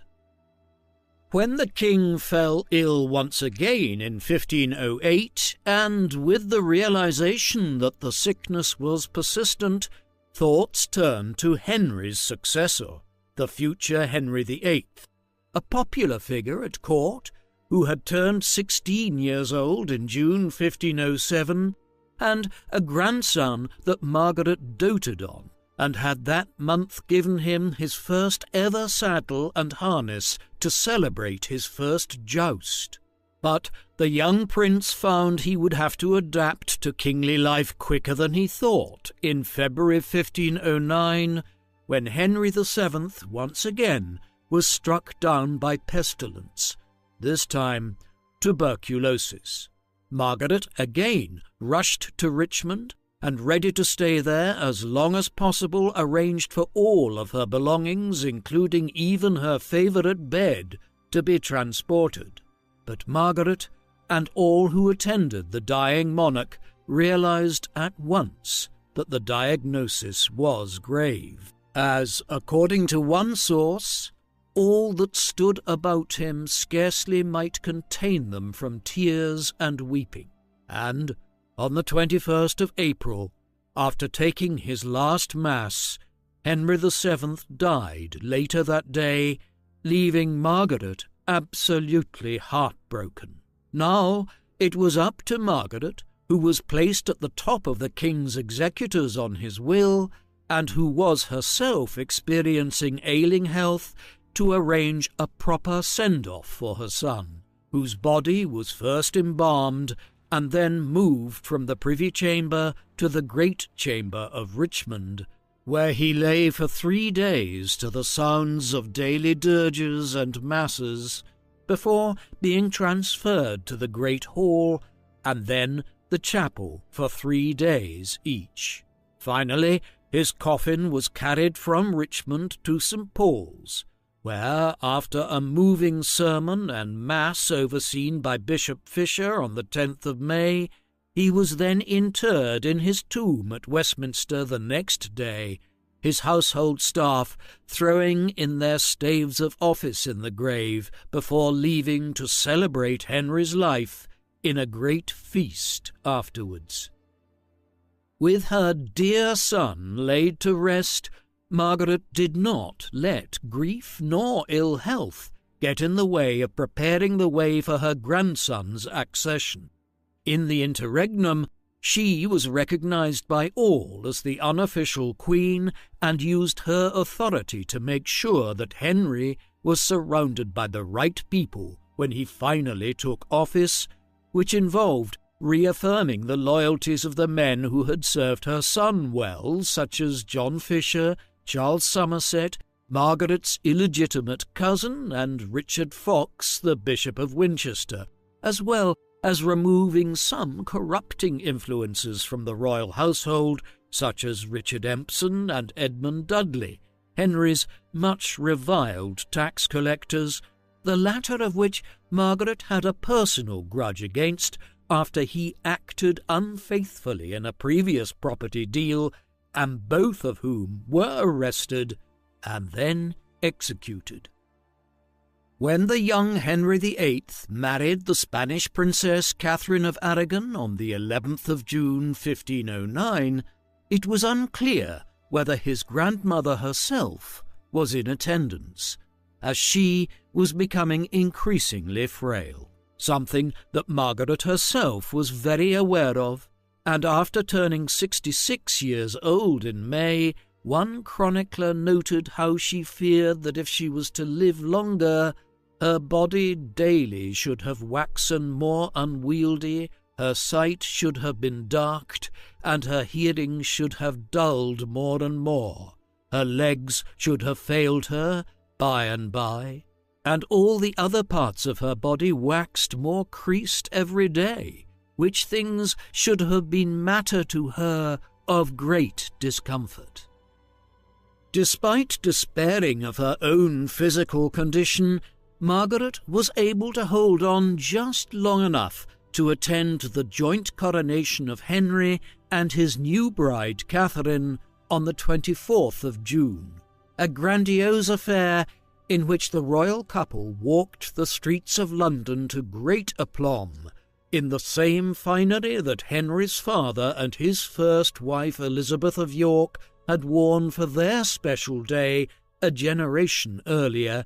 with their new subjects cheering and applauding, they made their way from the Tower of London to Westminster for the ceremony, a procession in which Margaret, wearing a black bonnet and a dress made out of velvet, satin and silk, watched from the comfort of a private residence in Cheapside she had bought specially for the occasion. At Westminster Abbey she opted to be similarly low-key, tucking herself away in a private viewing chamber while she observed the coronation service, overseen by the Archbishop of Canterbury, and in the same manner as she had done when she had first heard the news that her son Henry had triumphed over Richard III at the Battle of Bosworth, she cried for the difficulties that were bound to follow in the wake of such a happy and momentous occasion. Although she made a public appearance at the great feast that followed after, she did not take part in the entertainments afterwards, instead making her peace with God and removing herself to the abbot's house in Westminster Abbey, where she awaited her death. By then, Margaret had been deteriorating for some time, suggesting that it was a bout of food poisoning that finally took her over the edge, for by the 28th of June, on Henry's 18th birthday, Margaret was on her deathbed, having done everything in her power to ensure that Henry was properly prepared for kingship. And the next day, on the 29th of June, 1509, according to a witness who was by her side, the bishop said Mass before her, and as he lift up the precious host, this worthy lady expired. And so, as she had honoured the blessed sacrament, even so the last thing that ever she saw, as I do think, was God.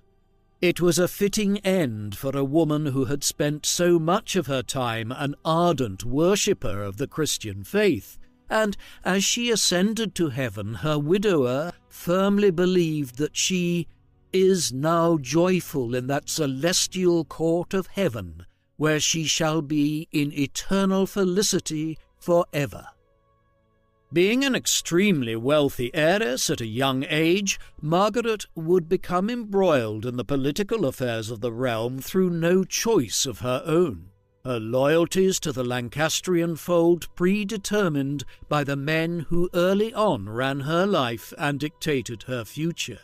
As in her formative years after the death of her father, when, as a 1-year-old baby, she had no independence of her own, Margaret would prove a useful political pawn for Henry VI to auction off to the highest bidder, and with the added attraction of her royal blood, however tainted, he was easily able to find buyers, the first being William de la Pole, who decided to immediately betroth her to his son John de la Pole. As an oblivious 6-year-old girl, Margaret would become the centre of a scandal that rocked the very foundations of the kingdom after accusations that William de la Pole was using his young charge to make his own beeline for the throne. And just as quickly, Margaret's fate would be determined again by powerful men,